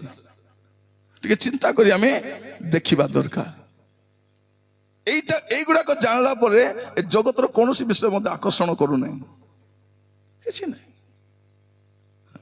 নহলে প্রিয় ভাই বোন মানে এই ড্রেস পিন্ধি করি মু মার্কেট কু যাচ্ছি, এই ড্রেস পিন্ধি করি বাহাঘর কু যাচ্ছি, এই ড্রেস পিন্ধি করি কে মরিছি সে ঘরকু যাচ্ছি, এই ড্রেস পিন্ধি করি মিটিং রে মধ্যে বক্তা ড্রেস পিন্ধব, বক্তা ড্রেস বলে পুরা বক্তা ভলিয়া। ନୂଆ ନୂଆ ଥରେ ଆସିଥିଲି ଗଜପତିରେ ଫୁଲବାଣୀରେ ଆସିଥିଲି ହେଲା, ସେ ବାଲିଗୁଡ଼ା ଆଡ଼େ ବହୁତ ବର୍ଷ ତଳେ, ବହୁତ ବର୍ଷ ତଳେ। ସେତେବେଳେ ପତଳା ବି ଥିଲି, ଦେଖିବା ପାଇଁ ଆହୁରି ବେଶୀ ହୀନସ୍ତା ଥିଲି। ସେତେବେଳେ ଫଟୋ ବି ଏମିତି ମାରୁନଥିଲେ, ଏମିତି ଫଟୋ ବି ନଥିଲା, କାରଣ ସାନ ସାନ ମୋବାଇଲ ଥିଲା। ସେ ମୋବାଇଲରେ କୋଉଠି ଫଟୋ ଆସିବ? ଫଟୋ ନାହିଁ, ଖାଲି ଚିଠି ଫୋନ୍ ଡାକ, ଆଜ୍ଞା ଆସିବେ କି ଆସିବେ। ଗଲି ଆଣିବା ପାଇଁ କି ଆସିନାହାନ୍ତି, ଅଟୋ ଚଢ଼ି ଗଲି ସେ ମିଟିଂରେ। ପଛଆଡ଼େ ଠିଆ ହେଇଛି, ଚେୟାର ଖାଲି ଥିଲା, ବସବି କଲା। ଜଣେ କହୁଛି ନାଇଁ ଆଜ୍ଞା ଜଣଙ୍କ ପାଇଁ ରଖିଛି, ବସ ନାହିଁ ବୋଲିଲା। ସେ ଠିଆ ହେଇଛି, ହେଲେ ଆୟୋଜକ ବି ମତେ ଜାଣିନାହାନ୍ତି ମୁଁ କିଏ ବୋଲିକରି। ପରେ ଫୋନ କରୁଛନ୍ତି, ବକ୍ତା ଆଜ୍ଞା କୋଉଠି ଅଛନ୍ତି, ଦୟାକରି ଷ୍ଟେଜକୁ ଆସନ୍ତୁ ବୋଲି। ବୋଲେ କେମିତି ଭାବି ଦେଖନ୍ତୁ ପରିଚୟ। ବକ୍ତା ଆଜ୍ଞା କୋଉଠି ଅଛନ୍ତି, ଷ୍ଟେଜକୁ ଆସନ୍ତୁ। ଗଲି, ପ୍ରଚାର କଲି। ତାପରେ ଯୋଉ ଲୋକ ମତେ ଚେୟାର ଦେଇନଥିଲା ସେ କ୍ଷମା ମାଗଲା। ସେ ଆଜ୍ଞା ଆପଣ ବକ୍ତା ବୋଲି ଜାଣିପାରିଲି ନାହିଁ ଆଜ୍ଞା, ଆପଣ ବକ୍ତା ଭଳିଆ ଦୁସିଲେ ସିନା ଆଜ୍ଞା, ଆପଣ ତ ବକ୍ତା ପରେ ଦୁଶୁନାହାନ୍ତି, ମୁଁ କେମିତି ଜାଣିବି ଆପଣ ବକ୍ତା ବୋଲି କରି। ଆଜିକାଲି ବକ୍ତା ଭଳିଆ ଦୁସିବା ପାଇଁ ପଡୁଛି, ଆକ୍ଟିଂ କରିବା ପାଇଁ ପଡୁଛି, ଟିକେ ସୁଟ ବୁଟ ଠିକ ଭୟଙ୍କର ଏକା ସେ ବକ୍ତା। ଆଜିକାଲି ଦେଖିବେ ଯେତିକି ବକ୍ତା ମାନଙ୍କର ବାକ୍ୟ ଥାଉ କି ନଥାଉ, ଡ୍ରେସ ଦୁଇଟା ଭଲଟା ଭଲ ଥିବା ଅଛି। ସବୁବେଳେ କହେ ପୁରା ଚାରିଟା ସୁଟ 5ଟା ବୁଟ, 5ଟା ସୁଟ 4ଟା ବୁଟ ଯୋଗାଡ଼ କରିଦେଲା ତ ବକ୍ତା ହେଲା। ସେ ହେଇଗଲା ସେ ବକ୍ତା। ଟିକେ ପାଟି କରୁଥିବ, ଡେଉଁଥିବ, ଟିକେ ବାଇବେଲ ନ ଦେଖି ପ୍ରଚାର କରୁଥିବ, ହେଲା ସେତିକି ଯଥେଷ୍ଟ। ଏ ବାଇବେଲ ଆରେ ଖୋଲୁନାହାନ୍ତି ତାଙ୍କେ। କେଜଣ କଣ ବୋଲି କହୁଛନ୍ତି ବକ୍ତା ମାନେ, ବାଇବେଲ ମତେ ଦରକାର ନାହିଁ, ମୁଁ ବିନା ବାଇବେଲ ଏକା। ଯୋଉ ପ୍ରଚାରକ କହିବ ମତେ ବାଇବେଲ ଦରକାର ନାହିଁ, ଆପଣ କହିବା ଆପଣ ବି ଆମକୁ ଦରକାର, ଆପଣ ବି ଆମକୁ ଦରକାର ନାହିଁ ବୋଲିକରି ଯଦି କହିବ ବାଇବେଲରୁ କହିବ, ବାଇବେଲର ବାହାରେ କିଛି କଥା ହବ ଦରକାର। ଶେଷ କାଳରେ ଅଛୁ, କଣ ପାଇଁ? ଆମେ ଜାଣିବା ଦରକାର ଆମେ କୋଉ ମୁହୂର୍ତ୍ତରେ ବାସ କରୁଛୁ। ବାଇବେଲ କଣ କହୁଛି, କାହିଁକି ରେପଚର ହେବା ପାଇଁ ଯାଉଛି, ଯୀଶୁ କାହିଁକି ଆସୁଛନ୍ତି? ଆପଣ ଦେଖିବେ ପ୍ରଥମ ପିତର 1ମ ଅଧ୍ୟାୟ 5 ପଦ, ପ୍ରଥମ ପିତର 1ମ ଅଧ୍ୟାୟ ତାର 5 ପଦ। ଯୋଉ ପରିତ୍ରାଣ ଶେଷ କାଳରେ ପ୍ରକାଶିତ ହେବା ପାଇଁ, ଗୋଟେ ପରିତ୍ରାଣ କଣ ହେବା ପାଇଁ ଯାଉଛି? ଯୋଉ ପରିତ୍ରାଣ ଶେଷ କାଳରେ ପ୍ରକାଶିତ ହେବାକୁ ଯାଉଅଛି, ପ୍ରସ୍ତୁତ ହୋଇଅଛି, ସେଥି ନିମନ୍ତେ ତୁମ୍ଭେ ମାନେ ଈଶ୍ୱରଙ୍କ ଶକ୍ତିରେ ବିଶ୍ୱାସ ଦ୍ୱାରା ସୁରକ୍ଷିତ ହେଉଅଛ। କଣ? ଯୋଉ ପରିତ୍ରାଣ ଶେଷ କାଳରେ, ପିତର କାହାକୁ ଲେଖୁଛନ୍ତି? ବିଶ୍ୱାସୀ ମାନଙ୍କୁ, ସାଧୁ ମାନଙ୍କୁ ଲେଖୁଛନ୍ତି, ପ୍ରଭୁରେ ଥିବା ଲୋକକୁ ଲେଖୁଛନ୍ତି। କଣ ଲେଖୁଛନ୍ତି? ଯୋଉ ପରିତ୍ରାଣ ଶେଷ କାଳରେ ପ୍ରକାଶିତ ହେବା ପାଇଁ, ତାମାନେ ଆମର ଫାଇନାଲ ପରିତ୍ରାଣ ସମୟ ଆସିଯାଇଛି। ଆମେ ଯୋଉ ପରିତ୍ରାଣ ପାଇଥିଲୁ ତାର ଶେଷ ଅଧ୍ୟାୟରେ ଆମେ ବାସ କରୁଛୁ। ଶେଷ ଅଧ୍ୟାୟ କାହିଁକି ଆମେ ପରିତ୍ରାଣ ପାଇଛୁ? ଶୁଣନ୍ତୁ, ଆମେ ପରିତ୍ରାଣ ପାଇଛୁ, ଆମେ ପରିତ୍ରାଣ ପାଉଛୁ, ଆମେ ପରିତ୍ରାଣ ପାଇବା, ଏଇଟା ମନେ ରଖିଥାନ୍ତୁ। ପରିତ୍ରାଣ ପାଇଛୁ ମାନେ କଣ? ଆମେ ଯେତେବେଳେ ପ୍ରଭୁ ଯୀଶୁ ଖ୍ରୀଷ୍ଟଙ୍କୁ ଗ୍ରହଣ କଲୁ, ସାଙ୍ଗେ ସାଙ୍ଗେ କଣ ହେଲା?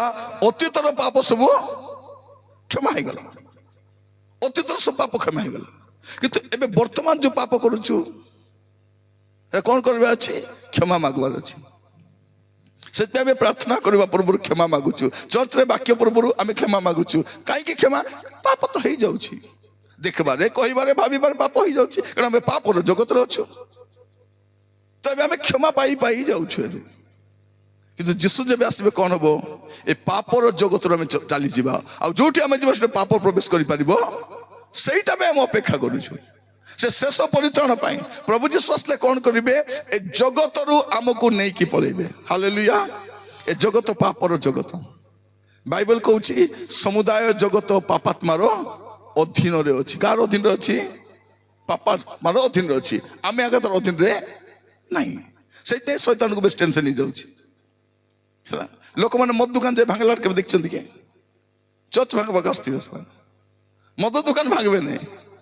ମଦ ଦୋକାନ ଚଳିବ କିନ୍ତୁ ଚର୍ଚ୍ଚ ଚଳିବ ନାହିଁ। କାରଣ ଶୈତାନକୁ କ'ଣ? ଚର୍ଚ୍ଚ ଦେଖିଲେ ତାକୁ ବହୁତ କଷ୍ଟ ଲାଗୁଛି। ମଦ ଦୋକାନ ଦେଖିଲେ ଚାଲୁ ଚାଲୁ, ଆହୁରି ମଦ ଦୋକାନ ଚାଲୁ। କାରଣ ଚର୍ଚ୍ଚ ଯୋଉ ଗାଁରେ ହେଇଯିବ, ସେ ଗାଁ ଲୋକ ପରିବର୍ତ୍ତନ ହେଇଯିବେ। ମଦ ପିଇବାଟା ବନ୍ଦ ହେଇଯିବ, ବ୍ୟଭିଚାର ବନ୍ଦ ହେଇଯିବ, ଚୋରି ବନ୍ଦ ହେଇଯିବ, ଗଞ୍ଜେଇ ଖାଇବାଟା ବନ୍ଦ ହେଇଯିବ, ଲୋକମାନେ ଉଦ୍ଧାର ପାଇଯିବେ। ଏଟା ଶୈତାନକୁ ଇଚ୍ଛା ନାହିଁ। ମୋର ପ୍ରିୟ ଭାଇ ଭଉଣୀ ମାନେ, ପ୍ରଭୁ ଯୀଶୁ କାହିଁକି ଆସୁଛନ୍ତି? ଆମକୁ ଫାଇନାଲ ପରିତ୍ରାଣ ଦେବା ପାଇଁ, ଶେଷ ପରିତ୍ରାଣ। ସେ ଆସିଲା ପରେ ଏ ଜଗତରୁ ଆମେ ମୁକ୍ତି ପାଇପାରିଲେ। ଏବେ ମୋର ଆତ୍ମା ରକ୍ଷା ପାଇଛି, କିନ୍ତୁ ମୋ ଶରୀର ରକ୍ଷା ପ୍ରାପ୍ତ ହେଇନାହିଁ। ଶରୀର କଷ୍ଟ ଅଛି ନା ନାହିଁ? ଶରୀର ଯନ୍ତ୍ରଣା ଅଛି। କିନ୍ତୁ ଯେବେ ଯୀଶୁ ଆସିବେ ଆଉ ଶରୀର ଯନ୍ତ୍ରଣା ରହିବ। ଏବେ କାହାର କିଡନୀ ପ୍ରୋବ୍ଲେମ ଅଛି, କାହାର ହାର୍ଟ ପ୍ରୋବ୍ଲେମ ଅଛି, କାହାର ଡାଇବେଟିସ୍ ଅଛି, କାହାକୁ ସିକଲ ସେଲ୍ ଅଛି। ଯୀଶୁ ଯେବେ ଆସିବେ ଏସବୁ ଏଠି ଆକାର ରହିଯିବ। ଏଠିରୁ କିଛି ବି ଉପରେ ଯିବ ନାହିଁ। ପରେ ଯାଇ ପଚାରିବେ, ହଇ ନାନୀ ତୋର କିଡନୀ ପ୍ରୋବ୍ଲେମ ଥିଲା, କେମିତି ଅଛି? କୋଉ କିଡନୀ ପ୍ରୋବ୍ଲେମ ର? କାହିଁକି ପୁରାତନ ବିଷୟ ସବୁ ଲୋପ ପାଇଯିବ ସେଠି, ଆହୁରି ନଥିବ ସେଠି। ସେଠି ଏସବୁ ଯିବ ନାହିଁ ଆହୁରି। ତେଣୁ ଆପଣ ସେଇଟା ପାଇଁ ଚିନ୍ତା କରନ୍ତୁ ନାହିଁ। ଦେହ ଖରାପ ଅଛି, ଔଷଧ ଖାଆନ୍ତୁ, ଡକ୍ଟର ପାଖକୁ ଯାଆନ୍ତୁ, ଟ୍ରିଟମେଣ୍ଟ ନିଅନ୍ତୁ, ପ୍ରାର୍ଥନା କରନ୍ତୁ। ସୁସ୍ଥ ହେଲେ ପ୍ରେଜ୍ ଦ ଲର୍ଡ, ମରିଗଲେ ତ ହାଲେଲୁୟା। ଆହୁରି ମରିଗଲେ ସେଇଟା ତ ସ୍ୱର୍ଗକୁ ଯିବାର। କୋଉଠି ଯିବା ଆମେ ସେମିତି ଜୀବନ କାଟିବା ଅଛି। ପ୍ରଭୁ ଆସିଲା ବେଳେ ବଞ୍ଚି ଆମେ ବଞ୍ଚିଥିବା ସମୟରେ ତୁରି ବାଜିଲେ ରୂପାନ୍ତରିତ ହେବାର ଅଛି, ନହେଲେ ମଲା ପରେ ଅକ୍ଷୟ ହେଇକରି ଉଠିବାର ଅଛି। ଏଇପରି ଜୀବନ ଆମେ କାଟିବାର ଅଛି। ଯୀଶୁ କାହିଁକି ଆସୁଛନ୍ତି? ସାଧୁମାନଙ୍କୁ ସେ ସମ୍ପୂର୍ଣ୍ଣ ପରିତ୍ରାଣ ଦେବା ପାଇଁ। ଏଇଟା ବାଇବଲରେ ବିଭିନ୍ନ ପଦରେ ଆମେ ଦେଖୁଛୁ। ଏଭ୍ରି 9 ପର୍ବ ତାର 27-28 ଟିକେ ପଢନ୍ତୁ। ଏଭ୍ରି 9 ପର୍ବ ତାର 27 ଆଉ 28 ପଦ। ମନୁଷ୍ୟମାନଙ୍କ ନିମନ୍ତେ ଯେପରି ଥରେ ମାତ୍ର ମୃତ୍ୟୁ। କେଥର ମରିବ ମଣିଷ? ଥରେ। ଆମର ଦେଶରେ କେମିତି ମରୁଥିବ, ଜନ୍ମ ହଉଥିବ। ସତ ନା? ନୂଆ ପାଠ ଗୋଟେ। ମରୁଥିବ, ଜନ୍ମ ହଉଥିବ, ମରୁଥିବ, ଜନ୍ମ ହଉଥିବ। କେତେ ଜନ୍ମ ହବ? କେତେ କୋଟି ଥର ପୁଣି ଜନ୍ମ ହବ ମଣିଷ। ବାରେ ବା। କେବେ କୁକୁରର ପେଟରେ ଥିବ, କେବେ ଗାଈର ପେଟରେ ଥିବ, କେବେ ଛେଳିର ପେଟରେ ଥିବ, ଜନ୍ମ ହେଇଥିବ ପୁଣି ସେ। ଏଟା କୋଉଠି କାହାଣୀ? ଏଟା ଭଲ ଲାଗୁଛି ନା ନାହିଁ? ଶୁଣିବାକୁ ଲୋକ ଭଲ ଲାଗୁଛି। ଲୋକମାନେ କ'ଣ କହୁଛନ୍ତି? ଆଜ୍ଞା ଏଟା ପୂର୍ବ ଜନ୍ମର ପୁଣ୍ୟ ଆଜ୍ଞା, ଏଟା ପୂର୍ବ ଜନ୍ମର ପାପ ଆଜ୍ଞା। ମୋର ପ୍ରିୟ ଭାଇ ଭଉଣୀ ମାନେ, ଏଟା ପୂର୍ବ ଜନ୍ମର ପାପ ନାହିଁ। ପୂର୍ବ ଜନ୍ମ ପର ଜନ୍ମ ନାହିଁ। ମତେ ଥରେ ଜଣେ ଲୋକ ମିଶିଲା, ସେ ନାଲକୋର ଜଣେ ରିଟାୟାର୍ଡ ଡାଇରେକ୍ଟର ଜଣେ। ସେ ଟ୍ରେନରେ ଯାଉଛୁ, ତାକୁ ମୁଁ ପଚାରିବି ନାହିଁ, ସେ ଉପରେ ପଡ଼ି କହୁଛି। ସେ ମତେ କ'ଣ ବୋଲି କହୁଛନ୍ତି? ଆଜ୍ଞା ଜାଣିଲେ ମୁଁ ନାଲକୋରେ ଡାଇରେକ୍ଟର ଥିଲି, ରିଟାୟାର୍ଡ କଲି। ଆଉ ମୋ ସ୍ତ୍ରୀ ସେ ଭୁବନେଶ୍ୱରରେ ସେ ଗୋଟେ କଲେଜର ରିଟାୟାର୍ଡ ପ୍ରଫେସର ସେ। ଆଉ ମୋର ଝିଅଟା ଭୁବନେଶ୍ୱରରେ ଡକ୍ଟର ଅଛି, ଆଉ ପୁଅଟା ତ ବିଦେଶରେ ଅଛି। ତମକୁ ପଚାରିଲି କି? ସେ ପରେ କ'ଣ କହୁଛନ୍ତି? ଆଜ୍ଞା ଏଇସବୁ ନା ଏଟା ପୂର୍ବ ଜନ୍ମର ପୁଣ୍ୟ ଆଜ୍ଞା। ମୁଁ ପଚାରିଲି ଆଜ୍ଞା ପୂର୍ବ ଜନ୍ମରେ କ'ଣ ଥିଲେ ବୋଲି? କୋଉଠି ଥିଲେ ଆଜ୍ଞା? ଓଡ଼ିଆ ହେଇଥିଲେ ନା ତେଲୁଗୁ ହେଇଥିଲେ? ପୁରୁଷ ଥିଲେ ନା ସ୍ତ୍ରୀ ଥିଲେ? କୋଉଠି ଥିଲେ? ମାନେ ନାହିଁ, ସିଧା କଥା କୁହ। ମାନେ କଥା ନାହିଁ, ସିଧା କଥା କୁହ, ଟୁ ଦ ପଏଣ୍ଟ। ପୂର୍ବ ଜନ୍ମ ପର ଜନ୍ମ କିଛି ନାହିଁ, ମଣିଷ ଥରେ ଏକା ଜନ୍ମ ହବ। କାହାଣୀ ଲୋକ, ଆମର ଦେଶରେ କାହାଣୀ ଲୋକ ଭଲ ଲାଗୁଛି। କାହାଣୀ ସବୁ କାହାଣୀ ଶୁଣିବାକୁ ଲୋକମାନଙ୍କୁ ବଢିଆ ଲାଗୁଛି, କିନ୍ତୁ କାହାଣୀ ତ କାହାଣୀ ଆଜ୍ଞା। କାହାଣୀ ସତ୍ୟ ହେବ ନାହିଁ। ମିଛକୁ କୋଟି କୋଟି ଲୋକ ମାନିଲେ ବି ସତ ହେବ, ନାଇଁ ଆଉ ସତକୁ କିଏ ନ ମାନିଲେ ବି ମିଛ ହବ ନାଇଁ, ମିଛ ହବନି। ମୋର ପ୍ରିୟ ଭାଇ ଭଉଣୀ ମାନେ, ମନୁଷ୍ୟ ମାନଙ୍କ ନିମନ୍ତେ ଥରେ ମାତ୍ର ମୃତ୍ୟୁ, ଆଉ ତାହାପରେ ବିଚାର ନିରୂପିତ ଅଛି। ତାପରେ ଆଉ ତାହାପରେ ବିଚାର ନିରୂପିତ ଅଛି, ସେହିପରି ଖ୍ରୀଷ୍ଟ ମଧ୍ୟ। ମୁଁ କାହିଁକି ପଢଉଛି ଆପଣ ମାନଙ୍କୁ? ଲୋକ କାଲିକି ନ କୁହନ୍ତୁ ଯେ ଏ ପ୍ରବଚନ କହି ପଳେଇଲା, ସେ ଅଛି କି ନାହିଁ ବୋଲି। ସେଥିପାଇଁ ଆପଣ ବି ଦେଖନ୍ତୁ, ଆପଣଙ୍କ ବାଇବଲରେ ଅଛି। ସେମାନେ ୟୁଟ୍ୟୁବରେ ଦେଖୁଛନ୍ତି, ସେମାନେ ବି ଦେଖନ୍ତୁ, ତାଙ୍କର ବାଇବଲରେ ମଧ୍ୟ ଅଛି ହେଲା। ଯଦି ବାଇବଲ ନଥିଲେ ମଧ୍ୟ ପଦପର୍ବ ମାରିଲେ ଜଣା ପଡିଯିବ। ଗୁଗୁଲରେ ଯିବ, ଏଭ୍ରି ମାରିଦେବ, HEB ମାରିଦେବ, ଏଭ୍ରି नो ଡଟ୍ ମାରି ଦେଇକରି 27-28 ମାରିଲେ ଆସିଯିବ। ଟେଷ୍ଟ କରିବାକୁ ସୁବିଧା, ଜାଣିପାରିବ କଣ ଲେଖା ଯାଉଛି ଏଠି। କାହିଁକି ଆମେ କାହାଣୀ କହୁନୁ? ଯେତିକି ଲୋକ ବସିଛୁ କାହାଣୀ ଶୁଣି ପରିବର୍ତ୍ତନ ହେଇନୁ, ଆମେ ସତ୍ୟତା ଜାଣିଲୁ, ପରିବର୍ତ୍ତନ ହେଇଛୁ। ହଁ କୁହ। ସେହିପରି ଖ୍ରୀଷ୍ଟ ମଧ୍ୟ ଅନେକଙ୍କ ପାପ ବହନ କରିବା ନିମନ୍ତେ ଥରେ ମାତ୍ର ଉତ୍ସର୍ଗୀକୃତ ହୋଇ ଦ୍ୱିତୀୟ ଥର ପାପ ସକାଶେ ନୁହେଁ ବରଂ ଯେଉଁମାନେ ତାହାଙ୍କ ଅପେକ୍ଷାରେ ଅଛନ୍ତି। ଯେଉଁମାନେ କଣ ଅଛନ୍ତି? ଆଉ କଣ ଅପେକ୍ଷା ଅଛି କି? ଆଉ କିଛି ଅପେକ୍ଷା ନାହିଁ। ଯେଉଁମାନେ ତାହାଙ୍କର ଅପେକ୍ଷାରେ ଅଛନ୍ତି ସେମାନଙ୍କର ପରିତ୍ରାଣ ନିମନ୍ତେ ଦର୍ଶନ ଦେବେ। କଣ ପରିତ୍ରାଣ? ଯୋଉ ଅପେକ୍ଷାରେ ଅଛନ୍ତି ସେ ପରିତ୍ରାଣ ପାଇଁ ପଳେଇବ। ଏଇଟା ପାଇଁ ଯୀଶୁ ଆସୁଛନ୍ତି। ତୁରି ବାଜିବ, ଯୀଶୁଙ୍କ ସାଙ୍ଗେ ମିଶି ପଳେଇବା କଥା। କୋଉଠି? ମଧ୍ୟ ଆକାଶରେ। ତାପରେ ତ ଜଗତର ଅବସ୍ଥା କହିଲେ ନ ସରେ। ଆଉ ଆମେ ଥିବା ଯାଏକା ଜଗତ ଭଲ ଥିବ, ମଣ୍ଡଳୀ ଥିବା ଯାଏକା ଜଗତ ଭଲ ଥିବ, ବିଶ୍ୱାସୀ ଥିବା ଯାଏକା ଜଗତ ଭଲ ଥିବ। ଯୋଉଦିନ ବିଶ୍ୱାସୀ ଖ୍ରୀଷ୍ଟିଆନ ମଣ୍ଡଳୀ ଜଗତ ଛାଡ଼ିଲା, ଏ ପୃଥିବୀ ନରକ ଭଳିଆ ହେଇଯିବ। ଆମେ ଥାଉ କେତିକି, ଆମେ ଗଲେ କେତେ ହେବ? ଏମାନଙ୍କୁ ଭୂତ ଧରିଛି, ଖ୍ରୀଷ୍ଟିଆନ ମାନଙ୍କୁ ବାହାର କରିଦେବୁ ବୋଲିକରି। ଆମେ ଥିବା ଯାଏକା ଭଲରେ ଥିବେ। ଯୋଉଦିନ ଆମେ ଗଲୁ ସବୁ 7-5ରେ ଯିବେ। ମନେ ରଖିଥାନ୍ତୁ, ଆମେ ଥିବା ଯାଏକା ସୁରକ୍ଷା। ଆମେ ଅଛୁ ବୋଲି ପ୍ରଭୁ ବି କିଛି କରୁନାହାନ୍ତି, କାରଣ ଆମେ ତାଙ୍କର ସନ୍ତାନ, ଆମେ ତାଙ୍କର ସମ୍ପତ୍ତି, ଆମେ ତାଙ୍କର ନିଜର ଲୋକ। ସେଥିପାଇଁ ପ୍ରଭୁ କିଛି କରୁନାହାନ୍ତି। ଯୋଉଦିନ ଆମେ ଗଲୁ ପୃଥିବୀ ବି ଗଲା।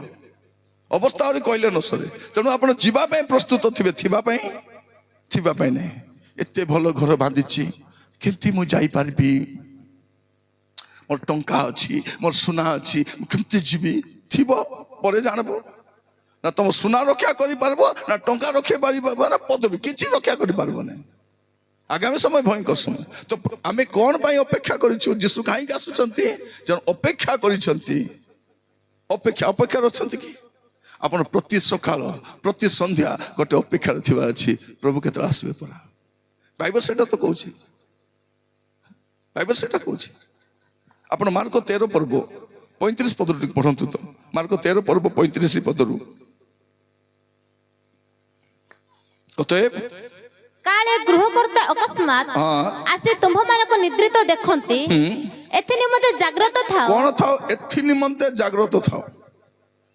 ନିଦ୍ରିତ କାଳେ ଦେଖିବେ, ଏଥିପାଇଁ ଜାଗ୍ରତ ଥାଅ। କାରଣ ସେ ସନ୍ଧ୍ୟା ବେଳେ କି ଅଧରାତିରେ କି କୁକୁଡ଼ା ଡାକିବା ସମୟରେ କି ସକାଳେ କେତେବେଳେ ଯେ ଆସିବେ ତାହା ତୁମ୍ଭେମାନେ ଜାଣ ନାହିଁ।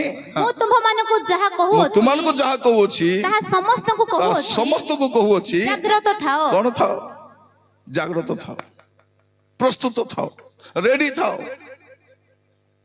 ମୋର ପ୍ରିୟ ଭାଇ ଭଉଣୀ ମାନେ, ଏଇଟା ସେ ସମୟ, ପ୍ରସ୍ତୁତ ରହିବାର ସମୟ, ଜାଗ୍ରତ ରହିବାର ସମୟ। ପ୍ରଭୁ ଆମମାନଙ୍କୁ ଅନୁଗ୍ରହ କରନ୍ତୁ। କାଲି ଗୋଟେ ଜାଗାରେ ମିଟିଂ ଥିଲା ଆମର, ସାରିକରି ଆସିଲୁ ଏଠି ମିଟିଂ। କାଲିକି ସରିବ, ପରଦିନକୁ ଆଉ ଗୋଟେ ଜାଗାରେ ଅଛି, ସେଠି 2 ଦିନ ସରିବ। ତାପରେ ଆଉ ଗୋଟେ ଜାଗାକୁ ଯିବୁ, ତାପରେ ପୁଣି କନ୍ଧମାଳକୁ ଆସିବୁ। ଏଠି ସରିଲେ ଆହୁରି ଗୋଟେ ଜାଗାକୁ। କଣ ପାଇଁ? ପେଟ ପାଇଁ, ବ୍ୟବସାୟ। ଏଟା କଣ? ଏଟା ଲୋକକୁ ସଚେତନ କରବାଟା। ରେଡି ହେଇଯାଅ, ଆହୁରି ସମୟ ନାହିଁ। ଏ ଜଗତର ହାବ ଭାବକୁ ଦେଖିଲେ ବୁଝିଯିବା ଦରକାର, ଆହୁରି ବେଶୀ ଦିନ ନାହିଁ। ପ୍ରିୟ ମାନେ, ଯୋଉ ପୃଥିବୀକୁ ଅପାଠୁଆ ମାନେ, ଚରିତ୍ରହୀନ ମାନେ, ଡକାୟତ ମାନେ, ଦୁରାଚାରୀ ମାନେ, ଭ୍ରଷ୍ଟ ଲୋକମାନେ ଶାସନ କରିବେ, ସେ ପୃଥିବୀ ଭଲ ଥିବ କି? ସେଦିନ ପଳେଇଲା। ଯୋଉ ଶିକ୍ଷିତ ଲୋକ, ଜ୍ଞାନୀ ଲୋକ, ଦେଶପ୍ରେମୀ ଲୋକ, ଦେଶଭକ୍ତ ଲୋକ, ଦେଶ ପାଇଁ କିଛି କରିବି, ଉନ୍ନତି କରିବି ବୋଲି ଯୋଉ ଚିନ୍ତା ଥିବା ସେ ଲୋକମାନେ ସରିଗଲେଣି। ଆଉ ସେ ଲୋକମାନେ ଏବେ ନାହାନ୍ତି। ତେଣୁ ଆଗାମୀ ସମୟ ମନେ ରଖିଥାନ୍ତୁ, କୋଉ ଦେଶ ପାଇଁ ମଧ୍ୟ ଭଲ ସମୟ, କୋଉ ଦେଶ ପାଇଁ, ଆମର ଦେଶ ବୋଲି ନାହିଁ। ଯେଉଁମାନେ ଭାବିଲେ ନାହିଁ ଭାରତରେ ସୁରକ୍ଷା ନାହିଁ, ଆମେ କୋଉଠି ଯିବା, ଆମେରିକା, ଏବେ ସିଟିର ଅବସ୍ଥା କହିଲେ ନ ସରେ। ନାଇଁ, ଆମେରିକା ଭଲ ନାହିଁ, ଇସ୍ରାଏଲ ଭଲ। ଇସ୍ରାଏଲ ଗଲେ ଏବେ ଢ ଢ ବମ୍ ପଡୁଛି, ସେଠୁ ପଳେଇବେ କୋଉଠି ବୋଲୁଛନ୍ତି। ତାପରେ ଆହୁରି ଗୋଟେ ଦେଶ, କୋଉଠି ଯିବ ତମେ? ପୃଥିବୀ ଯାକ ତ ଏ ଅବସ୍ଥା ଥିବ, ପୃଥିବୀ ସାରା। ତ ପ୍ରଥମ ବିଷୟ କଣ, ପ୍ରଭୁ କାହିଁକି ଆସୁଛନ୍ତି? ଯାମାନଙ୍କୁ ପରିତ୍ରାଣ ଦେବା ପାଇଁ। ଆଉ ଅତ୍ୟଳ୍ପ ସମୟ ମାତ୍ର ସେ ଆସିବେ। କାହିଁକି? ଜଣେ ଅପେକ୍ଷା କରି ପରିତ୍ରାଣ ଦେବା ପାଇଁ ସେ କାହିଁକି ଆସୁଛନ୍ତି? ମାଥ୍ୟୁ 24 ପର୍ବ 31 ପଦ। ମାଥ୍ୟୁ 24 ପର୍ବ, ଦ୍ୱିତୀୟ ବିଷୟ ମୁଁ କହୁଛି, 24 ପର୍ବ 31 ପଦ। ଆଉ ସେ ମହାତୁରୀ ଧ୍ୱନି ସହିତ ଆପଣା ଦୂତମାନଙ୍କୁ ପ୍ରେରଣ କରିବେ ଏବଂ ସେମାନେ ଆକାଶର ଏକ ସୀମାରୁ ଅନ୍ୟ ସୀମା ପର୍ଯ୍ୟନ୍ତ ଚତୁର୍ଦିଗରୁ ତାହାଙ୍କର ମନୋନୀତ ଲୋକମାନଙ୍କୁ ଏକତ୍ର କରିବେ। କଣ କରିବେ? ପ୍ରଭୁ କାହିଁକି ଆସୁଛନ୍ତି? ତାଙ୍କର ମନୋନୀତ ଲୋକମାନଙ୍କୁ, ସମସ୍ତଙ୍କୁ ନାହିଁ, ଯେଉଁମାନେ ମନୋନୀତ ସେମାନଙ୍କୁ ଏକତ୍ର କରି ନେବା ପାଇଁ, ଗୋଟିଏ ଜାଗାରେ ଗୋଠେଇବା ପାଇଁ ତୁରୀ ଶବ୍ଦ ହବ, ଆଉ ଦୂତମାନେ ସମସ୍ତଙ୍କୁ ସାଉଁଟି ଦେବେ ଏକାଥରକୁ ଯିବା ପାଇଁ। ସେଇଥିପାଇଁ ଆସୁଛନ୍ତି ମନୋନୀତ। ଏଠି ତ ସମସ୍ତେ ଆସିଛୁ, ଆଉ ତ କି ମନୋନୀତ ଆମେ ଜାଣିବାର ଅଛି। ଲାଗି ପଡି ଚର୍ଚ୍ଚ ଭିତରେ ସିନା ପଳେଇ ଆସିଲୁ, ସ୍ୱର୍ଗକୁ ଗଲା ପରେ ଦୁଶୁ କି? ଯୋଉ ପାପ ଗୁଡାକ ଛାଡିକି ଆସିଥିଲୁ, ସେ ପାପ ଚର୍ଚ୍ଚରେ ଆସି ପୁଣି କରୁଛୁ ଆମେ। ଆଗ ଲୋକ ଦେଖାଇ କରୁଥିଲେ, ଲୁଚାଇ କରି ପାପ କରୁଛୁ, ସତ ନା ନାଇଁ? ଆଗ ପାପୀ ଥିଲୁ, ଏବେ ପବିତ୍ର ପାପୀ ହେଇଯାଉଛି। ସବୁ କରୁଛୁ, ମାତ୍ର ଲୁଚାଇ କରି। ପିଇବା ଲୋକ ପିଉଛି, ଲୁଚାଇ କରି ପିଉଛି। ସେ ସ୍ତ୍ରୀ କଣ ବୋଲି କହୁଛନ୍ତି, ହେଠି ମତେ ଦେଖ, ବାହାରେ ପିଇବ ନାହିଁ, ହେଲା? ଲୋକମାନେ ଦେଖିଦେବେ, ଆମର ଇଜ୍ଜତ ଅଛି, ଇଜ୍ଜତ ପଳେଇବ। ତମେ ଘରେ ଆଣ, ମୁଁ ଚିକେନ ପକୋଡା ବନେଇଦେବି, ତମେ ଆରାମରେ ବସିକି ପିଇବ, ଇଜ୍ଜତ ଅଛି। ପ୍ରିୟ ଭାଇ ଭଉଣୀ, ସବୁ ଚାଲିଛି, ସବୁ ନାରେ ନାରେ। ଏବେ ମିଶିବା ପାଇଁ କୁଆଡେ ଯିବା ଦରକାର ନାହିଁ, ଫୋନରେ ତ କଥା ହେଇଯାଉଛୁ। ଆରେ ହ୍ୟାଲୋ, ଆଉ ମିଶିବାକୁ ପାର୍କ କାହିଁକି ଯିବ? ତମକୁ ବହୁତ ଦିନ ହେଲା ଦେଖି ନାହିଁ, ଟିକେ ଭିଡିଓ କଲ୍ କରିଦେବା। ହେଲେ ଭିଡିଓ କଲରେ ଟିକେ, ବାସ୍, ଛୁନୁ ଭଲ ଅଛୁ? ହଁ ମୁନୁ ଭଲ ଅଛି। ବାସ୍, ଛୁନୁ ମୁନୁର ପ୍ରେମ ଚାଲିଛି। ଏବେ ସବୁ ଚାଲିଛି, କିନ୍ତୁ କେମିତି ଚାଲିଛି? ଗୁପ୍ତରେ ଚାଲିଛି। ଏସବୁ ଗୁପ୍ତ ବିଷୟ ଦିନ ପ୍ରକାଶରେ ଆସିବ। ସେ ଖାଲି ଆପଣ ଲୋକମାନଙ୍କୁ ସଂଗ୍ରହ କରିବେ। ମୁଁ କହୁଥିଲି ବିଚାର ତ ହେବ। ପ୍ରିୟ ଭାଇ ଭଉଣୀ ମାନେ, ପ୍ରଭୁ କାହାକୁ ଛାଡ଼ିବେ ନାହିଁ, କୋଉ ଲୋକକୁ ଛାଡ଼ି ନାହାନ୍ତି। କାହାକୁ ଛାଡ଼ିବେ? ଭୁଲ କଲାର ତାଙ୍କର ଦାସ ମାନଙ୍କୁ ଛାଡ଼ି ନାହାନ୍ତି। ଯାହାକୁ ରାଜା କରିଥିଲେ ସାଉଲକୁ, ତାକୁ ଗେଟ୍ ଆଉଟ୍ ବୋଲି କହିଲେ। ସାମସନକୁ ବାଚିଥିଲେ, ତାକୁ ବି ଜାଲ। ପାପକୁ ପ୍ରଭୁ ସହ୍ୟ କରିବେ ନାହିଁ। ଏବେ ଅନୁଗ୍ରହ ଟିକେ ଅଛି ବୋଲି ସହ୍ୟ କରିଛନ୍ତି। ମୋର ପ୍ରିୟ ଭାଇ ଭଉଣୀ ମାନେ, ଆମକୁ ପ୍ରଭୁ ବୋଲି ସମ୍ଭାଳିଛନ୍ତି। ବାକି ଲୋକ ଧୋକିଆ ମାରିକି ବାହାର କରିଥାନ୍ତି, କହିଥାନ୍ତି ଗେଟ୍ ଆଉଟ୍, ତୋର ଭଳିଆ ଖ୍ରୀଷ୍ଟିଆନ ମତେ ଲଡା କାନେ ବୋଲି କହିଥାନ୍ତି। ସେ ବୋଲି ସମ୍ଭାଳିଛନ୍ତି। ଆଜିକାଲି କଣ, ଆମର ପୁଅ ଝିଅ ଯେତେ ଭୁଲ କାମ କଲେ ମଧ୍ୟ ଆମେ କଣ କହୁଛୁ? କାହାର ପିଲା ଭୁଲ କରୁନାହିଁ, କଣ ହେଲା? ବାରେ ବା, ପାପକୁ ସବୁ ଚଳିବ। ଆଉ ଯଦି କୋଉ ମା କୁ ଯାଇ କହିବ, ହେଲୋ ନାନୀ, ହେଲୋ ଦିଦି, ତୋର ଝିଅ ବୋଧେ ଲୋ କାଲି ସେ ଛକରେ ସେ ଗଛ ତଳେ କାହାକୁ କଥା ହଉଥିଲା, ତୋର ଝିଅ କାହିଁ ଥିବ, ସେ ସାଙ୍ଗେ ସାଙ୍ଗେ ରାଗିଯିବ। କଣ ବୋଲିବ? କିଏ ଫୁଟିଲା ଆଖିରେ ଦେଖିଲା। ସେ କଣ କରିବ? ଆଖି ଫୁଟେଇବା କାହାକୁ? କିଏ ଦେଖିଲା ମୋର ଝିଅ କଥା ହେବାଟା? ତାର ଏତେ ସାହସ କହିବ ତାର ଝିଅ କାହିଁ ଥିବ? ଏ ଝିଅ କାହିଁ ଭୁଲ କାମ କରିବ ନାହିଁ? ପ୍ରିୟ ଭାଇ ଭଉଣୀ ମାନେ, କାଉ ଚତୁର ହେଲେ କଣ ଖାଏ?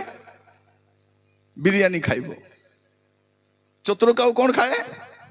ବିରିୟାନୀ ଖାଏ। ତେଣୁ ଯେତିକି ଲୋକ ଚତୁର ହେବେ, ବିରିୟାନୀ ଖାଇବା ଛଡା କିଛି ସମସ୍ତଙ୍କୁ ଭୋଗବା ପାଇଁ ପଡିବ।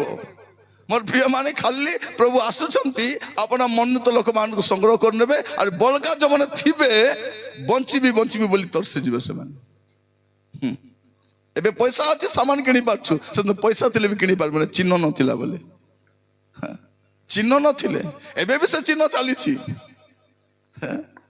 बैंक रे गले मते चिन्ह आका दरकार आधार कार्ड रे भी चिन्ह आका दरकार चावल कार्ड रे भी चिन्ह दरकार बिना चिन्ह रे किछि काम करने सब तो स्कैनिंग रे चली छी से स्कैनिंग हमर बेकरे लागबो सत का मुंडरे बाजबा रखा एबे स्कैनिंग ता बाहर अछि कांत रे अछि स्कैनिंग से स्कैनिंग को लागबो मोर देह लागि जीवो तबरा किछि स्कैनिंग दरकार नै मोर अकाउंट रे पैसा थिबो मु चाली गले कटि जाउथिबो आपण देखि छथि सेटा एबे कार मन कर लागि छी बस मन करे से गेट जो लागि थिबो ने पैसा बांधवा दरकार नै से स्कैनिंग मशीन ता थिबो दूररु आकु उठे दो हे गला पैसा कटि गला फास्टैग आबे खुशी रहछु देखो गाड़ी रे पैसा बांधवा पे पडु नै खाली काचो रे गोटे लगाई देले हे जाउछि केतेला मोर देहर लागि जीवो कि गारंटी अछि टाइम अछि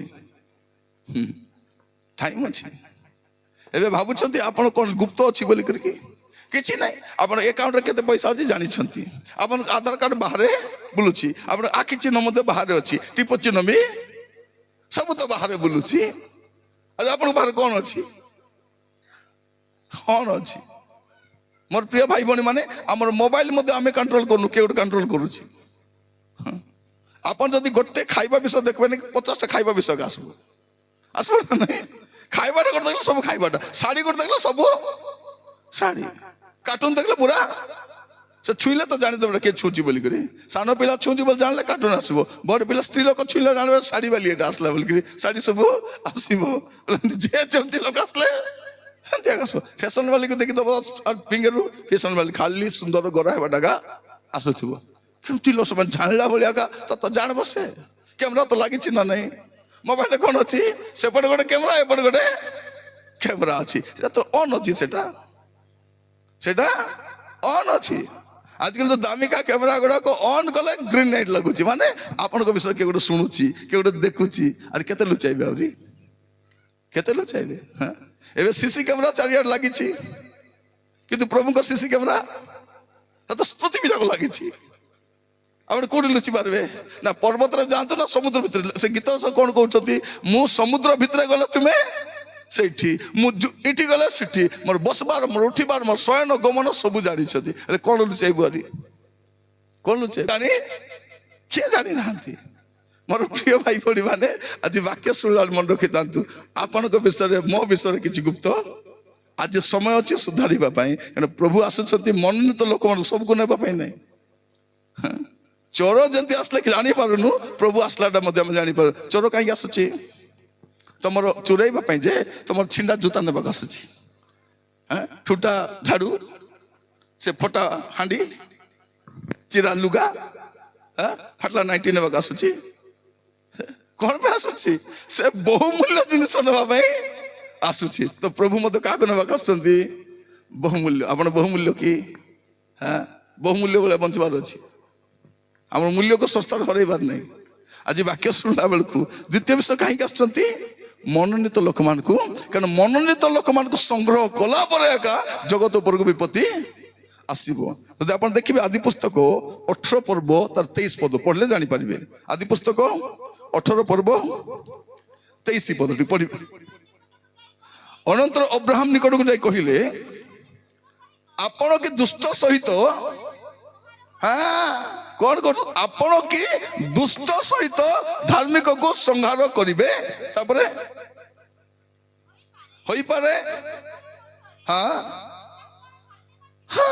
50 जन धार्मिक थिबे ना से 50 रु 40 40 रु 20 20 रु 10 जे पळे आसले से 10 जन थिले मध्ये से नगर रक्षा पाई था 10 रु कम हे गेला से गोटे भी धार्मिक लोक जदि थिबो से नगर विनष्ट होबो जतले से धार्मिक लोक सेठु बाहरी करि जिबे तापर एक विपत्ति सेठी पई कोन करिवे मनोनीत लोक मान संग्रह करिके नहीं जिबे मन रखितांतु मनोनीत लोक जेबे जिबो तार परे एक विपत्ति आसीबो तो मोर प्रिय भाई भनी माने आज वाक्य सुनिला बेलको समस्ते सतर्क हेबा समस्ते सचेतन हेबा समस्ते जागृत हेबा दरकार ମନେ ତ ଲୋକ ଯିବାର ଅଛି, ସେ ଥିବା ଯାଏ କିଛି ହବ ନାହିଁ।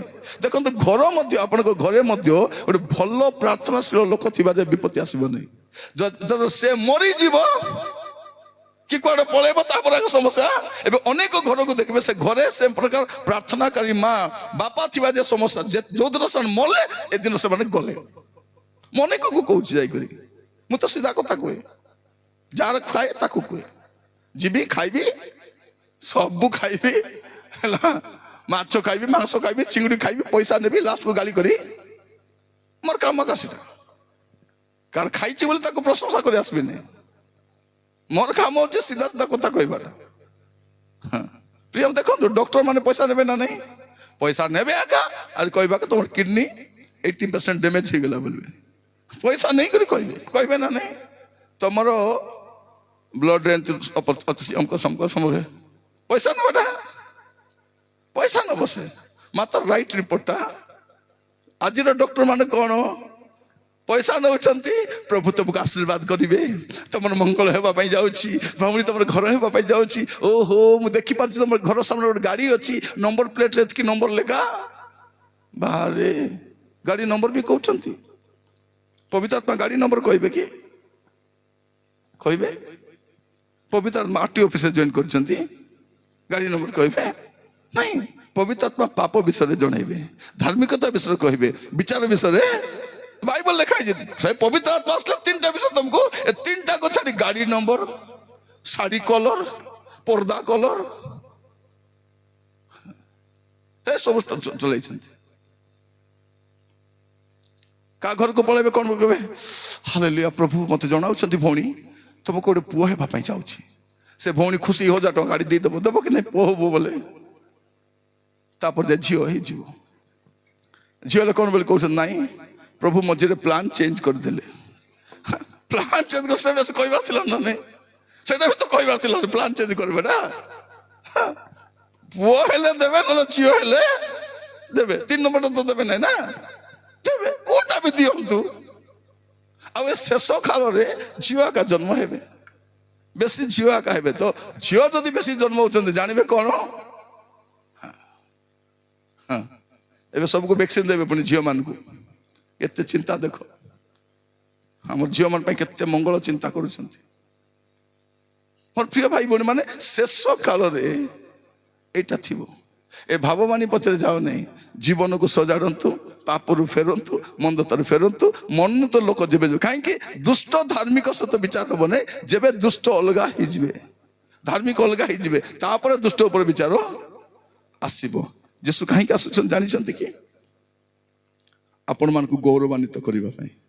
ଏବେ କିଛି ଗୌରବ ନାହିଁ, ଏବେ ଗାଳି, ଏବେ ଅପମାନ, ଏବେ ନିନ୍ଦା। ମସ୍ତ ଖୋଲନ୍ତୁ ଆପଣ ମାନେ ରୋମିଓ 8 ପର୍ବ 17-18 ପଦ। ରୋମିଓ 8 ପର୍ବ ତାର 17-18 ପଦ। ଆଉ ଯଦି ସନ୍ତାନ, ତେବେ ଉତ୍ତରାଧିକାରୀ। ତେବେ କଣ? ସନ୍ତାନ ଯଦି ହେଇଛନ୍ତି ଉତ୍ତରାଧିକାରୀ ହେଇଛନ୍ତି ହେଲା। ଯଦି ଈଶ୍ୱରଙ୍କ ସନ୍ତାନ ଉତ୍ତରାଧିକାରୀ, କୋଉଠର ଉତ୍ତରାଧିକାରୀ?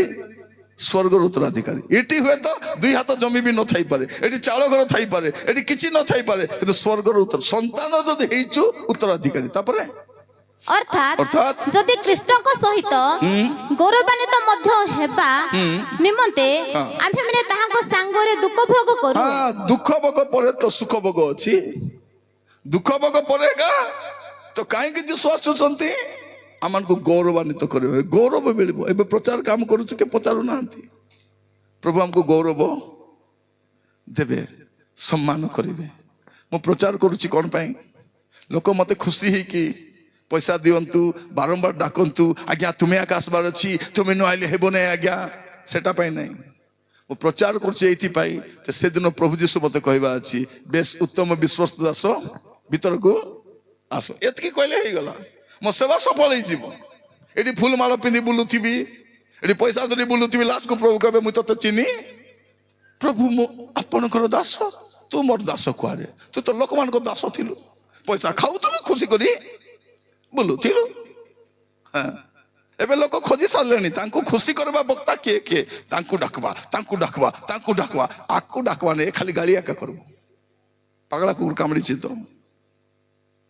ମୋର ପ୍ରିୟ ଭାଇ ଭଉଣୀ ମାନେ, ଏବେ ସୁଧୁରିବାର ସମୟ, ଏବେ ଫେରିବାର ସମୟ। କାହିଁକି? ଏବେ ଦୁଃଖ ଭୋଗ ପରେ ଆମେ ଗୌରବ ଯୀଶୁ କାହିଁକି ଆସୁଛନ୍ତି ଆମମାନଙ୍କୁ ଦୟାକରି ମନେ ରଖିଥାନ୍ତୁ ଯୀଶୁ କାହିଁକି ଆସୁଛନ୍ତି ଆମମାନଙ୍କୁ ବିଶ୍ୱାସୀ ମାନଙ୍କୁ ଗୌରବ ଦେବା ପାଇଁ ଗୌରବାନ୍ୱିତ କରିବା ପାଇଁ ଆମେ ଯେତିକି ଅପମାନ ପାଉଛୁ ପାଇ ଦେଇଥିବା ଗାଳି ଶୁଣୁଛୁ ଶୁଣି ଦେଇଥିବା ଥଟା ଶୋଉଛୁ ଶୋଇ ଦେଇଥିବା ଯୀଶୁ ଯେବେ ଆସିବେ ଆରେ ଆମର ଯୀଶୁଙ୍କୁ ତ ଅପମାନ କରିଥିଲେ ଆମକୁ ଛାଡ଼ିବେ କି ଯୀଶୁଙ୍କୁ ଗାଳି ଦେଇଥିଲେ ଆମକୁ ଛାଡ଼ିବେ ଯୀଶୁଙ୍କୁ କଣ୍ଟା ମୁକୁଟ ଦେଇଥିଲେ ଆମକୁ ସୁନାର ମୁକୁଟ ଦେବେ କି ଗୋଟେ 20 ଭରି ସୁନାର ମୁକୁଟ ଗୋଟେ ଆଜ୍ଞା ଏ ମୁକୁଟ ଆଜ୍ଞା 2 କୋଟି ଟଙ୍କାର ମୁକୁଟ ବୋଲିକି ନାଇଁ ଯୀଶୁଙ୍କର ମୁକୁଟ କଣ୍ଟାଳ ଥିଲେ ଆମର ବି ସେମିତି ଏକା ଥିବ ଯୀଶୁଙ୍କ ଅପଦସ୍ତ କଲେ ଆମକୁ କରିବେ କିନ୍ତୁ ଯୀଶୁ ଯେବେ ଗୌରବ ପାଇବା ଆମେ ବି ତାଙ୍କ ସହିତ ସେଇଥିପାଇଁ ଯୀଶୁ ଆସୁଛନ୍ତି ଆମ ଗୌରବାନ୍ୱିତ କରିବା ପାଇଁ ପ୍ରିୟ ଭାଇ ଭଉଣୀ ମାନେ ପ୍ରଭୁ ଯୀଶୁ କାହିଁକି ଆସିଛନ୍ତି ଜନ 14 ପର୍ବ ଯଦି ଆମେ ଦେଖିବା ତାର 1 2 3 ଯୀଶୁ କାହିଁକି ଆସୁଛନ୍ତି ସେ ଯୋଉ ପ୍ରତିଜ୍ଞା କରିଥିଲେ କ'ଣ ବୋଲି କରି ମୁଁ ଯୋଉଠି ଥିବି ତୁମେ ମଧ୍ୟ ସେଇଠି ଥିବ ଜନ 14 ବୋଲେ ଆମେ କ'ଣ ଜାଣୁଛୁ ଯୀଶୁଙ୍କର ପ୍ରତିଜ୍ଞା କ'ଣ ମୁଁ ଯୋଉଠି ଥିବି ତୁମେ ମଧ୍ୟ ସେଇଠି ଏକା ମୋର ପିତାଙ୍କ ଗୃହରେ ଅନେକ ବାସସ୍ଥାନ ଅଛି ଆଉ ମୁଁ ଯୋଉଠି ଥିବି ତୁମେ ବି ସେଇଠି ଏକା ସେଇଟା ପାଇଁ ଆସୁଛନ୍ତି ଏ ଘର ତ ଛାଡ଼ିକି ପଳେଇବାର ଅଛି ଏ ଘର ଛାଡ଼ି ପଳେଇବୁ ସବୁବେଳେ ରହିବୁ ନାହିଁ ସେଥିପାଇଁ ସେ ଗୀତଟା ଗୋଟେ ଅଛି ଏ ଦୁନିଆ 2 दिन का मेला କ'ଣ ଏ ଦୁନିଆ 2 दिन का मेला सोच समझ कर सौदा कर भाभी चिंती करी इटी था भाभी चिंती कर व्यापार कर इटी एटा 2 दिनर मेला आज अछु काली की आमर रहिबार घर अछि बाकी लोक भाबुचंदी कोन ख्रिस्टियन मान को बाहर कर देबा हम आराम रे हम बाहर गले कोठी थिबु स्वर्ग तो जीवु हां प्रिय माने आमे इठु जाउनु काहे कि जीसु आसु नांती गले कोठी जीवु आमे पळाओ ख्रिस्टियन मान कोठी जीवु आपण कोठ लोक एठी लोक परा कोई लोक कोठ लोक आदिवासी लोक कोठ लोक डाउट बोला हम ब्लड टेस्ट कर दियो मांडिया बाहर बो कोलोथ कांदुलो नहीं कि झुडुंगो एठी टाका नहीं कि लदी कुसा सिटी कुसा अरे कोंटा रो एठी कुसा मनागा नहीं एठी अरे कोठ रो बाहर हमको फ्री वाला हमको पला बोले कोनी पळेबा हम तो एठी लोक परा नहीं और ब्लड टेस्ट कोनी करो दे तो खाली कुसा आगा आज्ञा अरे ब्लड रो लदी कुसा टिके चिन्ह अछि सिटी कुसा भी अछि आज्ञा सब कुसा तो थिबो कुसा थी से भात कंधा भी थी सब आम देहरे आम इठी कौट जीव आम टिके धैर्य धर जीशु आसले तो आम पलैबू तापर पूरा दुनिया तुम आराम रे थाओ शैतान सहित भल रे रही था आमको दरकार नहीं शैतान शैतान कहीं आसी पारुना आम अच्छी बोली आसी पारुना आम जब जीव तेज से तो प्रिय भाई भाई मैंने प्रभु आम अनुग्रह करतु जीशु कौन बोली कही मंडली सम्मुख में नरकर बल ठिया पार नहीं से मंडली थी जाए शैतान आसी पार जगत नेता मैंने छट पड़ुंट केबे शैतान राज्य आस कहते नाई नाई नाई मंडली गला पर मुझे आसबि मुझे ठिया पारि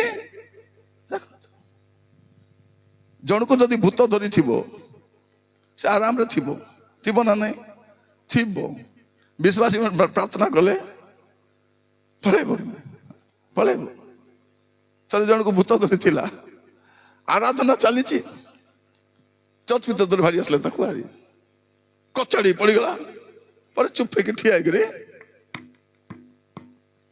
केते दूर भूत छाड़ू ना चर्च भीतर भूत रही पारबने तेणु मोर प्रिय माने मन रखी था जिते दिन जाए मंडली अच्छी जगत सुरक्षित अच्छी जो दिन मंडली गला जगत भी गला जीशु कहीं आसुँच जो प्रतिज्ञा कौन प्रतिज्ञा कर साधु मान को परित्राणटा पूरा देदेवे मनोनीत लोक मान संग्रह करने आमको से गौरव देवे और से जो प्रतिज्ञा कर पिता रही से प्रतिज्ञा पूरा करने जीशु जोटा कहते पूरा करवाटा करेंगे जहाँ कहते पूरा करेंगे से कहीं जानते ए शरीर के शरीर कि कष्ट सतना नहीं आज दिन बेले खाइबाटा डेरी होगला केमती लगुला कार मुंड घुरुला राखी बंद हो जाता ना ये तो रोगर शरीर ना नहीं हाँ आगे आज्ञा जदि अध घंटा डेरी कले मुझे मूर्छाई जाती लो बोलला भाया सतना नहीं रोगर शरीर कहीं दुनिया प्रकार रोग अच्छे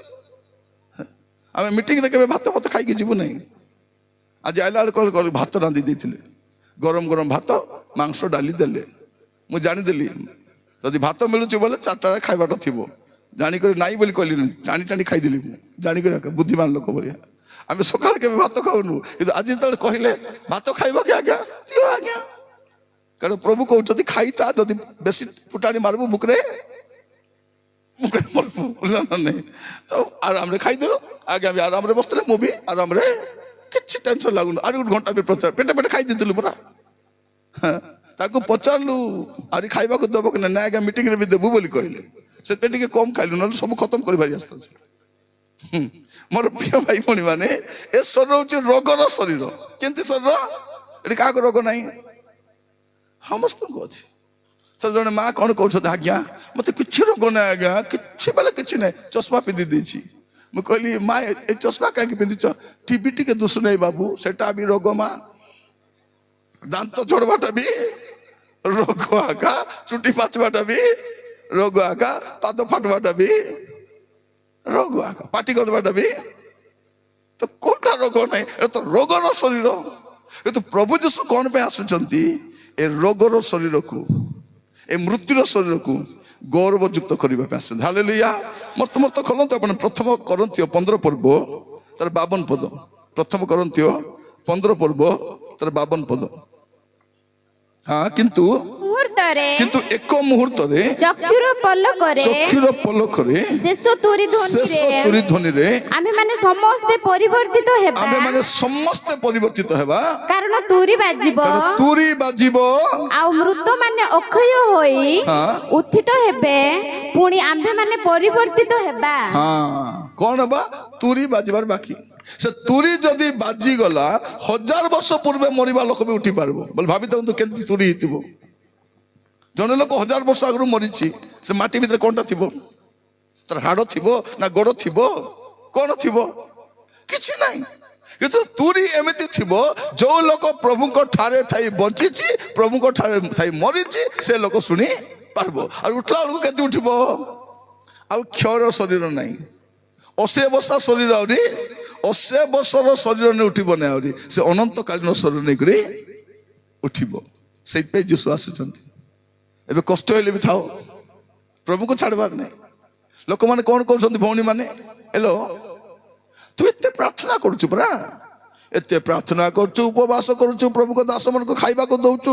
ପ୍ରଭୁଙ୍କ ଦାସ ତତେ ଏତେ ରୋଗ କାହିଁକି ଲ ମତେ ଦେଖେ ଫାଷ୍ଟିଂ ନାହିଁ ଚର୍ଚ୍ଚ ଯାଉନାହିଁ ପ୍ରଭୁଙ୍କ ଦାସକୁ ବି ଖାଇବାକୁ ଦଉନାହିଁ ଚାନ୍ଦା ବି ମୁଁ ଦଉ ମୁଁ କେତେ ଭଲରେ ଅଛି ତତେ କାହିଁକି ଅସୁବିଧା ହବ ତ ଶୈତାନ ନାତୁଣୀ ତତେ କାହିଁକି ଅସୁବିଧା ହବ ଯେ ପ୍ରାର୍ଥନା କରିବ ଗିର୍ଜା ଯିବ ବାଇବଲ ପଢିବ ତାକୁ ସିନା ରୋଗ ଥିବ କାରଣ ଅସୁବିଧା ହେଲେ କୋଉଠି ପଳେଇବୁ ଆମେ ପ୍ରାର୍ଥନା ଯିବୁ ତାକୁ ଅସୁବିଧା ହେବାକୁ ଦବ ନାହିଁ ସେ ଭଉଣୀ ମାନେ କଣ ବୋଲି କହିବେ ଏଲୋ ମିଟିଂ ଯିବୁ କିଛି ମୁଁ କାହିଁକି ଯିବି ମତେ କି ଅସୁବିଧା ତୁ ଯା ତୋ ଘରେ ଅଶାନ୍ତି ଅଛି ସମସ୍ତେ ତୁ ଯା ପ୍ରାର୍ଥନା ତୁ ଯାଲୋ ତତେ ବଥା ପରା ଅଣ୍ଟା ବଥା ପିଠି ବଥା ତୁ ଯା ମୋର କିଛି ଅସୁବିଧା ନାହିଁ ଚାବେ ଆସିବ ନାହିଁ ଏବେ ଯୋଉମାନଙ୍କୁ ପଇସା ପତ୍ର ଅଛି ଟଙ୍କା ସୁନା ଅଛି ପ୍ରାର୍ଥନା ନାହିଁ ସେମାନଙ୍କୁ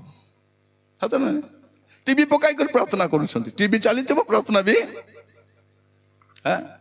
ଟିଭି ପକାଇ ଦେଇକରି ବାଇ ନେଞ୍ଜୁ ବୋଲି ଟିଭି ଚାଲିଥିବ ଆଡେ ବାଇ ନେଞ୍ଜୁ ଚଲାଇଥିବ ମାନେ ଟିଭି ବି ଚାଲିଥିବ ଆଡେ ବାଇ ନେଞ୍ଜୁ ବୋଲି ଆରେ ବା ପ୍ରାର୍ଥନା ବି ଟିଭି ପକାଇ କରି ପ୍ରାର୍ଥନା ହାଲେଲୁୟା ପ୍ରେଜ୍ ଦ ଲର୍ଡ ହାଲେଲୁୟା ଜଣେ ପ୍ରାର୍ଥନା କରୁଥିବ ସବୁ ଟିଭି ଦେଖୁଥିବେ ଟିଭି ଦେଖି ତାଳି ମାରୁଥିବେ ସାଉଣ୍ଡ ଟିକେ ବଢେଇ ଦେଇଥିବ ସାଉଣ୍ଡ କମେଇ ଟିଭି ଦେଖି ମାନେ ଟିଭି ଯଦି ବନ୍ଦ ହେଇଗଲା ଅସୁବିଧା ହେଇଯିବ ପୁରା ସମସ୍ତଙ୍କର ଭକ୍ତ ତ ମା ମତେ ହାତ ଯୋଡ଼ି ବସି ଦେଇଛନ୍ତି ସକାଳେ ପରୀକ୍ଷା ଲେଖିବେ ବୋଲିଲା ଭଳିଆ ଟିକେ ଡିଷ୍ଟର୍ବ ହେଲେ ଅସୁବିଧା ଉଠିବେ ନାହିଁ ସେଟା ଝାଡ଼ା ପରିଶ୍ରମ ତ ଯିବେନି ବସିଥିବେ ବାଜା ବଜାଇ ବସିଥିବେ କୁଆଡେ ଯିବେନି ସେଠିଆ ବସିଥିବେ ସେମାନେ କି ଅବସ୍ଥା ଭାବି ଦେଖନ୍ତୁ ନିଦ ନ ଆଇବା ଯେ ମୋବାଇଲ ଧରି ବସିଥାଉଛି ନା ନାଇଁ ନିଦ 2ଟା ହେଲେ ମତେ ନିଦ ହେଠିଲ ମତେ କେମିତି କି ରାତି 2ଟା ଅଧେ ହେଲା ବି ନିଦ ଯଦି ଆସୁନାହିଁ ବାଇବଲ ପଢନ୍ତୁ ଆରାମରେ ନିଦ ଆସିବ ନା ନାଇଁ ଯାହାକୁ ନିଦ ଆସୁନାହିଁ ବାଇବଲ ଖୋଲନ୍ତୁ ଗୋଟେ ଅଧ୍ୟାୟ ପଢି ନଥିବେ ଆସୁଛି ଅସୁବିଧା ତାର ଗୋଟେ ଔଷଧ ସେଟା ଆପଣ ଯଦି ରାତିରେ ଆପଣ ଟିଭି ପକାଇ ଦେଖୁଥିବେ ପ୍ରଭୁ ଆସି ଯିବେ କେମିତି କରିବେ ସିରିଏଲ ମଝିରେ ଯିବେ ନା ସରେଇକି ଯିବେ ପ୍ରଭୁ ଆର 10 ମିନିଟ୍ ଅଛି ରାଜା ତୁରି ଟିକେ ଫୁଙ୍କ ନାହିଁ ବୋଲି କହିବେ ସ୍ୱାମୀ ଯଦି ମଦ ପିକି ଶୋଇଥିବ କଣ କରିବେ ତାକୁ ପ୍ରାର୍ଥନା ପାଣି ଛିଞ୍ଚି କୁଟାଇବେ ଉଠ ମ ଉଠ ଉଠ ନା ମଦୁଆ ଉଡ଼ି ଉଡ଼ି ଯିବାରି ହଇଲ ମୁଁ ଉଡୁଛି କିଲ ହଁ ମ ଉଡୁଛ ତମେ ପ୍ରଭୁ ଆସିଗଲେଣି ପରା ଯିବ କି ସେ ଯିବ ଶାଶୁ ବୋଉ ଝଗଡ଼ା ହେଇକି ଥିବେ ଗୋଟେ ଘରେ ତାପରେ ଶାଶୁ ବୋଉ ହାତ ଧରିକି କଣ କରିବେ ସାଥୀ ଯିବା ଚାଲ ଗো ବୋଲି ଯିବେ କି ନାଇଁ ଆମର ପୁଅ ଯେମାନେ ରାତି ଦିନ ଫୋନ ଧରି କଥା ହଉଥିବେ ତୁରି ବାଜି ଗଲେ କଣ କରିବେ ଇଆଡେ ମନୋଜ ସିଆଡେ ସିଏ ଉଡ଼ି ଉଡ଼ି କରି ଏରେ ରେପଚର ହେଇଗଲା ରେ ମୁଁ ଉପରକୁ ଉଠୁଛି ମୁଁ ବି ଉଠୁଛି ଲ ବୋଲିବ କି ନାଇଁ ସେଇଟା ମୁଁ ପଚାରୁଛି ମୋର କହିବାଟା ଆପଣଙ୍କୁ ହସ ପରି ଲାଗୁଛି ଯଦି ମୁଁ ପାପରେ ଥିବି ଯିବି କି এইটা টেনশন ସେଇଥିପାଇଁ ଶୈତାନ କଣ କରିଛି ତାର ସେବକ ମାନଙ୍କୁ ପଠାଇ ଦେଇଛି ତାର ଦାସ ମାନଙ୍କୁ ପଠାଇ ଦେଇଛି ଯାଅ ଖାଲି ଆଶୀର୍ବାଦ ସୁସ୍ଥତା ଆରେ ମଙ୍ଗଳ କଥା ଏକା କୁହ ପରିବର୍ତ୍ତନ କଥା କୁହ ନାହିଁ ଆମେ ବି ସବୁ ଆଶୀର୍ବାଦ ପତ୍ର ଏକା କଣ ଆଶୀର୍ବାଦ ପ୍ରିୟ ମାନେ ଏ ଜଗତରେ କଣ ଆଶୀର୍ବାଦ ପଇସା ପତ୍ର ଖର୍ଚ୍ଚ କରି କୋଟି ଟଙ୍କାର ଘର ବନାଇ କରି ମରି ଯାଉଛି ଆଶୀର୍ବାଦ କିଟା ଦାମିକା ଗାଡି କିଣୁଛୁ ଆକ୍ସିଡେଣ୍ଟ ଆଶୀର୍ବାଦ କି ସୁନା ଗଦା ଅଛି ମଲା ବେଳକୁ କିଛି ନାହିଁ ସବୁ କାଢ ଛୋଟ ବଡ ସବୁ ସବୁ କଣ ଆଶୀର୍ବାଦ ଏ ଜଗତ ଆଶୀର୍ବାଦ ନାହିଁ ଏ ଜଗତରୁ ସ୍ୱର୍ଗକୁ ଯିବାଟା ହଉଛି ଆଉ ସ୍ୱର୍ଗରେ ଗଲେ ଅକ୍ଷୟ ସମ୍ପତ୍ତି ଅକ୍ଷୟ ଶାନ୍ତି ଅକ୍ଷୟ ଧନ ସବୁ ସ୍ୱର୍ଗରେ ସେଇ ଭରସାରେ ଆପଣ ରୁହନ୍ତୁ ଯୀଶୁ ଆସୁଛନ୍ତି କାହିଁକି ଆସିବେ ଜାଣିଛନ୍ତି ଶୈତାନକୁ ଆସିବା ପାଇଁ ସୁଯୋଗ ଦେବା ପାଇଁ ଭଣ୍ଡ ଖ୍ରୀଷ୍ଟର ରାଜତ୍ୱ ଆସିବା ପାଇଁ କାରଣ ସେ ନ ଆସିଲା ପରେ ସେ ଆସିପାରିବ ଆମେ ଗଲା ପରେ ଏକା ସେ ଆସିବ ସେଇଥିପାଇଁ ସେ ଆସିବା ଦରକାର ଗୋଟେ ପଦ ପଢି ପ୍ରାର୍ଥନା କରିବା ପାଇଁ ଯିବା ଦ୍ୱିତୀୟ ଥେସଲୋନିକୀୟ 2 ପର୍ବ 7 ପଦ ଦ୍ୱିତୀୟ ଥେସଲୋନିକୀୟ 2 ପର୍ବ ତାର 7 ପଦ କାରଣ ଅଧର୍ମର ନିଗୁଡ ତତ୍ତ୍ୱ ବର୍ତ୍ତମାନ ସୁଦ୍ଧା କାର୍ଯ୍ୟ କରୁଅଛି ଅଧର୍ମର ନିଗୁଡ ତତ୍ତ୍ୱ ବର୍ତ୍ତମାନ ସୁଦ୍ଧା କାର୍ଯ୍ୟ କରୁଅଛି ବାଧା ଦେଉଥିବା ବ୍ୟକ୍ତି ଦୂରୀକୃତ ନ ହେବା ପର୍ଯ୍ୟନ୍ତ କଣ ବାଧା ଦେଉଥିବା ବ୍ୟକ୍ତି ଦୂରୀକୃତ ହେବାର ଅଛି ଅଧର୍ମର ନିଗୁଡ ତତ୍ତ୍ୱ ତ କାମ କରୁଛି କିନ୍ତୁ ବାଧା ଦେଉଥିବା ବ୍ୟକ୍ତି ଏ ବ୍ୟକ୍ତି କିଏ ଚର୍ଚ୍ଚ ସେ ବ୍ୟକ୍ତି ନ ଯିବା ପର୍ଯ୍ୟନ୍ତ ସେ ଆସିପାରିବ ନାହିଁ ସେ ବ୍ୟକ୍ତି ଯିବା ଦରକାର ବିଶ୍ୱାସୀ ମାନେ ଯିବା ଦରକାର ସାଧୁ ମାନେ ଯିବା ଦରକାର ତେବେ ଅଧର୍ମ ପ୍ରବେଶ ଆସିପାରିବନି ତେଣୁ ଆପଣ ମାନେ ମନେ ରଖିଥାନ୍ତୁ ପ୍ରିୟ ମାନେ ରେଡିରେ ଥିବେ ପ୍ରତିଦିନ ପ୍ରତି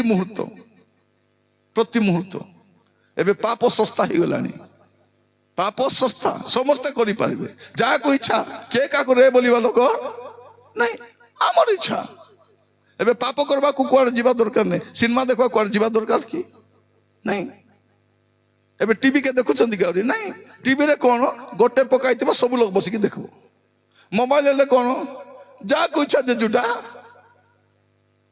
ଯଦି ଟିଭି ଥିବ ସାନଟା ପିଲା କାର୍ଟୁନ ପକାଇ ଦେଇଥିବ ମୋଟୁ ପତଲୁ ସାର୍ କାହାକୁ ଦେବ ଭଉଣୀ ମାନଙ୍କୁ ସିରିଏଲ ଦେଖିବାର ଅଛି ଦେଖିପାରିବେ କି ନାହିଁ ସେ ବୁଢା ମାନଙ୍କୁ ଢିସୁମ ଦେଖିବାର ଅଛି ସେ ଦେଖିପାରିବ ନାହିଁ କିଏ ସ୍ପୋର୍ଟସ ଦେଖିବ ସେ ରାନ୍ଧି ପାରିବ ନାହିଁ କିଏ ରନ୍ଧା ବଢା ଦେଖିବ ଦେଖିପାରିବ ନାହିଁ ବିରକ୍ତ ହେଇଯାଉଥିବ ନାହିଁ ଶୈତାନ କଣ କଲା ସବୁର ହାତ ମୋବାଇଲ ଦେଇଦିଅ ବାସ୍ ଏବେ ଯାର ଧନ୍ଦାରେ ସେ ଆମେ ଅଛୁ ମୋର ପ୍ରିୟ ମାନେ এই অধর্মর নিগুড় তত্ত্ব কার্য করুছি কিন্তু বাধা দেউଥିବା ব্যক্তি ଯିବାର ଅଛି ମଣ୍ଡଳୀ ଯିବା ପାଇଁ এটা କେତେ 43ତମ 44 ହେବ କି ନାହିଁ ଜଣା ନାହିଁ ଆମେ କଣ ଭାବୁଛୁ 50ତମ ଯେବେ ହେବ ଗୋଟେ ଧୁମଧାମ କରି କରିବା 50ତମ ଯେ ଥିଲୁ ବୋଲେ ମରିବା କଥା ବୁଝିଲେ ନା ନାଇଁ 50ତମ ହେବା 7 ବର୍ଷ ଲାଗିବ 7 ବର୍ଷ ଯଦି ଆମେ ପୃଥିବୀରେ ରହିଲୁ ଏ ପୃଥିବୀ ନରକ ଠାରୁ ମଧ୍ୟ କଦର୍ଯ୍ୟ ହେଇଯିବ ମନେ ରଖିଥାନ୍ତୁ ପ୍ରଭୁ ଯୀଶୁଙ୍କର ଆଗମନ ଯଦି ବିଳମ୍ବ ହେଲା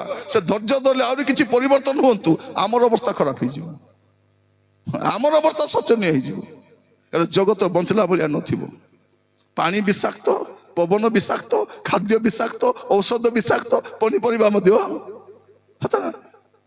ବିଷାକ୍ତ ए ब्रॉयलर चिकन सस्ता ही गला किंतु हमको हिनस्ता कर देला रे खाइला दिन रोटी पारुनु बसी कर से कुकुड़ा तो जतकी रोग हमको पळे आछि से जंती आमे भी देखबे से कुकुड़ा जंती चालू छी आमे भी संती का चालू छी सब तो स्टेरॉइड खाइ छु एबे हाता ने रे कुकुड़ा रो लाइफ जतकी हमर लाइफ भी जतकी गाली किछि नै प्रिय भाई भनी माने देखो तो गोटे देसी कुकुड़ा को और गोटे ब्रॉयलर को खोली कर छाड़ी दियो अरे ब्राह्मणी का जाकर सामान किणी आस को कुकुड़ा थी से पाखरे से ब्रॉयलर सेटिया खाथिबो देसी कुआडे पळैथिबो ठिकना ठिकना नहीं ए सेठी होगी होगी बसथिबो क क क क क करे कुआडे जिबारो हमर अवस्था मते बसले उठी पारुनु उठले बसी पारुनु की अवस्था मोर प्रिय भाई भनी माने सबु सार है से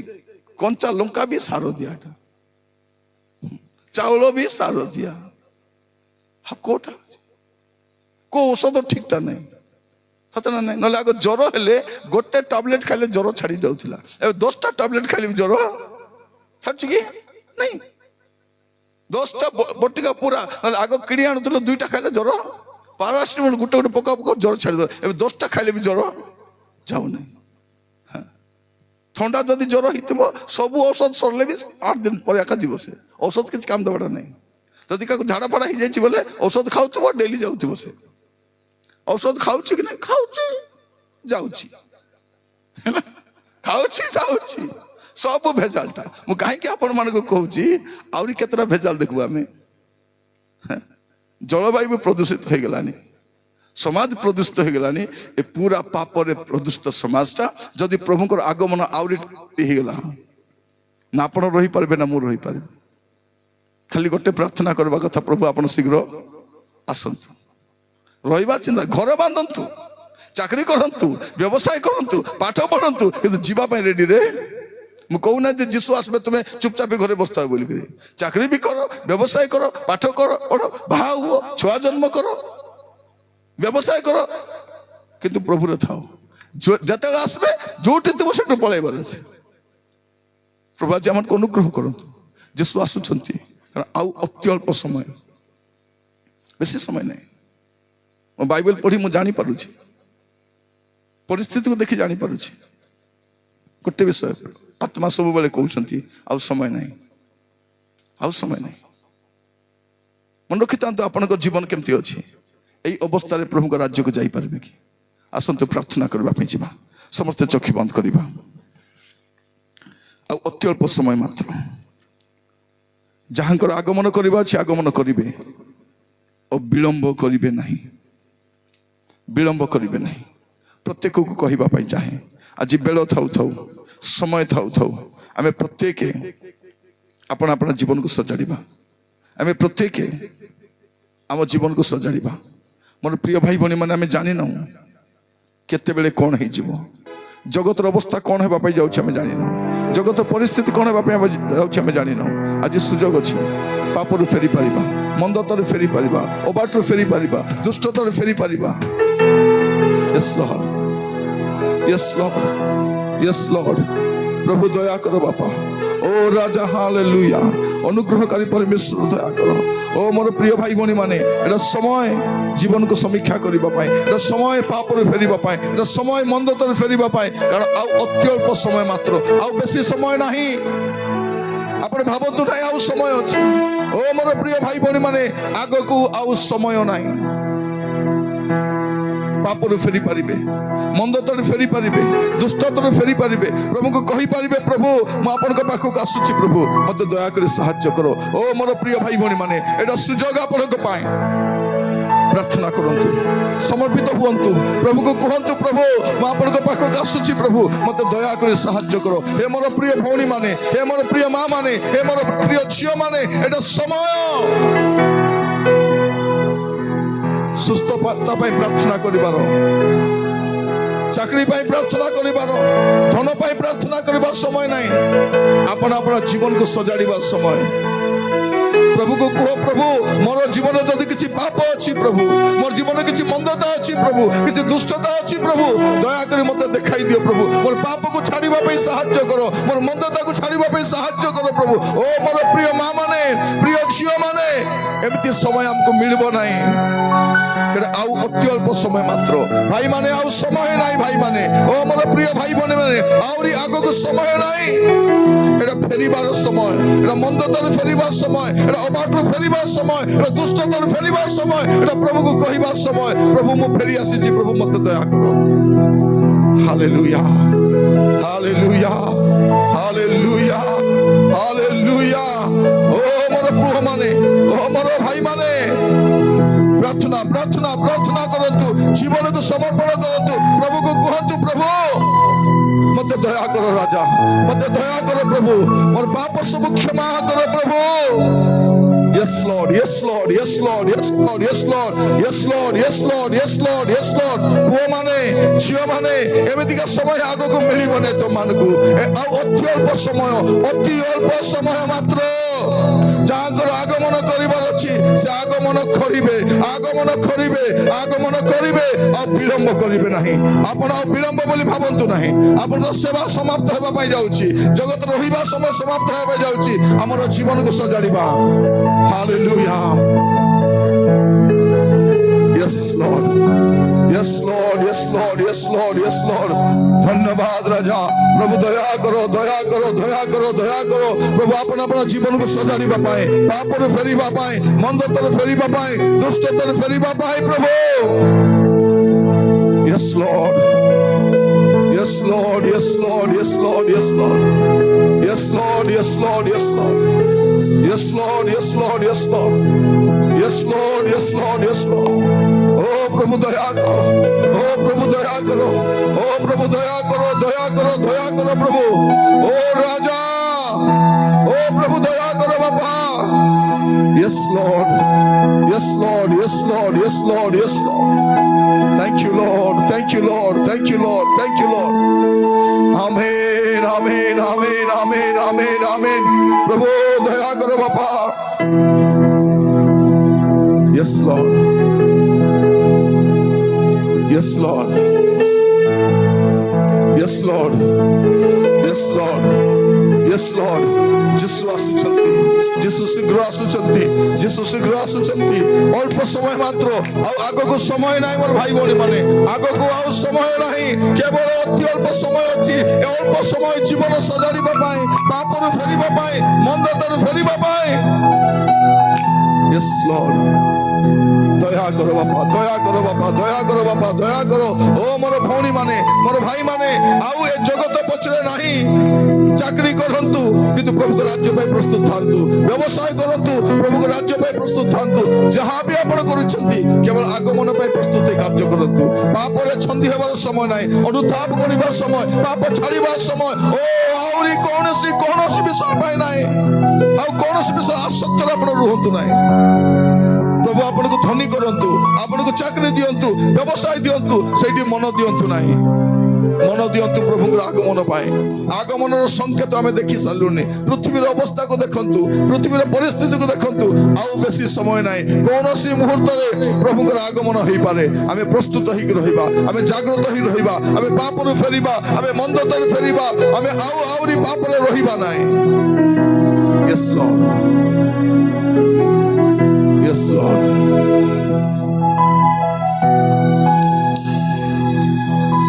Yes Lord प्रार्थना करिबा पई जीवा समस्ते